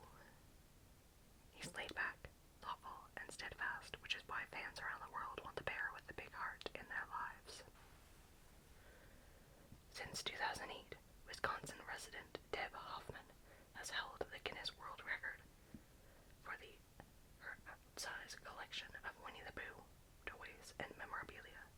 Hoffman has been a fan of the bear since she was a girl. She got her first Pooh item in 1967, and as of 2023, she has owned more than 23,000 items. I think that is so cool. It just really shows the wide variety that Pooh Bear and his friends can encompass.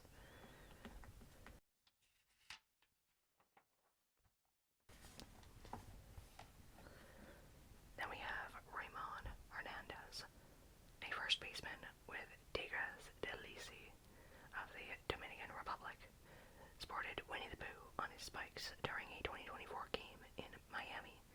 Winnie the Pooh merchandise includes toasters that print Pooh's face on bread, slippers, onesies, totes, and more.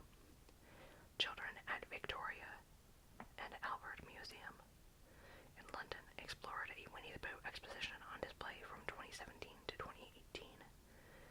Other show highlights included E.H. Shepard's Bump Bump Bump drawing of Christopher Robin and Pooh. Then we have, on the 90th anniversary of Winnie the Pooh, Ashdown Forest, the inspiration for the 100-Acre Wood, celebrated the bear's birthday. That is so cute. And New York school children delighted seeing the original Winnie the Pooh stuffed animals at the New York Public Library in 2009. The toys are on permanent display there. I really would love to go and see that. I think that would be so cool.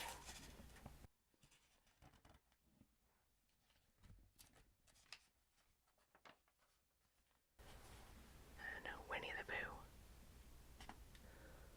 Stars of the page and screen Rabbit, Tigger, Eeyore, and Winnie the Pooh at the 2011 premiere of Winnie the Pooh at Walt Disney Studios at Burbank, California.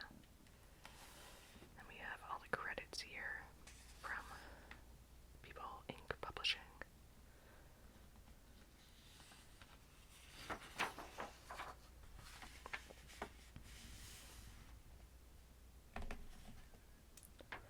The original, the first Winnie the Pooh, now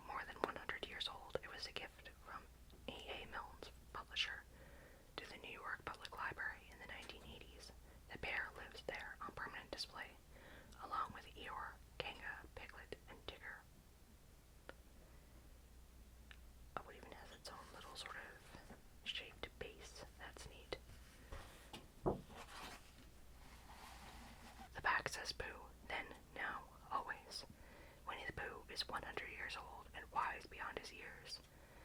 Through words and pictures, in folly and in forethought, Pooh and his companions, Christopher Robin, Eeyore, Tigger, Piglet, Owl, Rabbit, Kanga, and Roo, have shown us the riches of all gifts, friendship. And that is 100 years of Winnie the Pooh. Here's to many more years after that. He's definitely my favorite childhood character. I still have a childhood blanket with many Winnie the Pooh characters on it, and a Winnie the Pooh bank from childhood as well. It's just honestly my favorite animated character growing up, and still is today. Let me know, are you a fan from childhood of this silly old bear? Or who is your favorite Winnie the Pooh character? I hope that you enjoyed this video, and as always, I wish you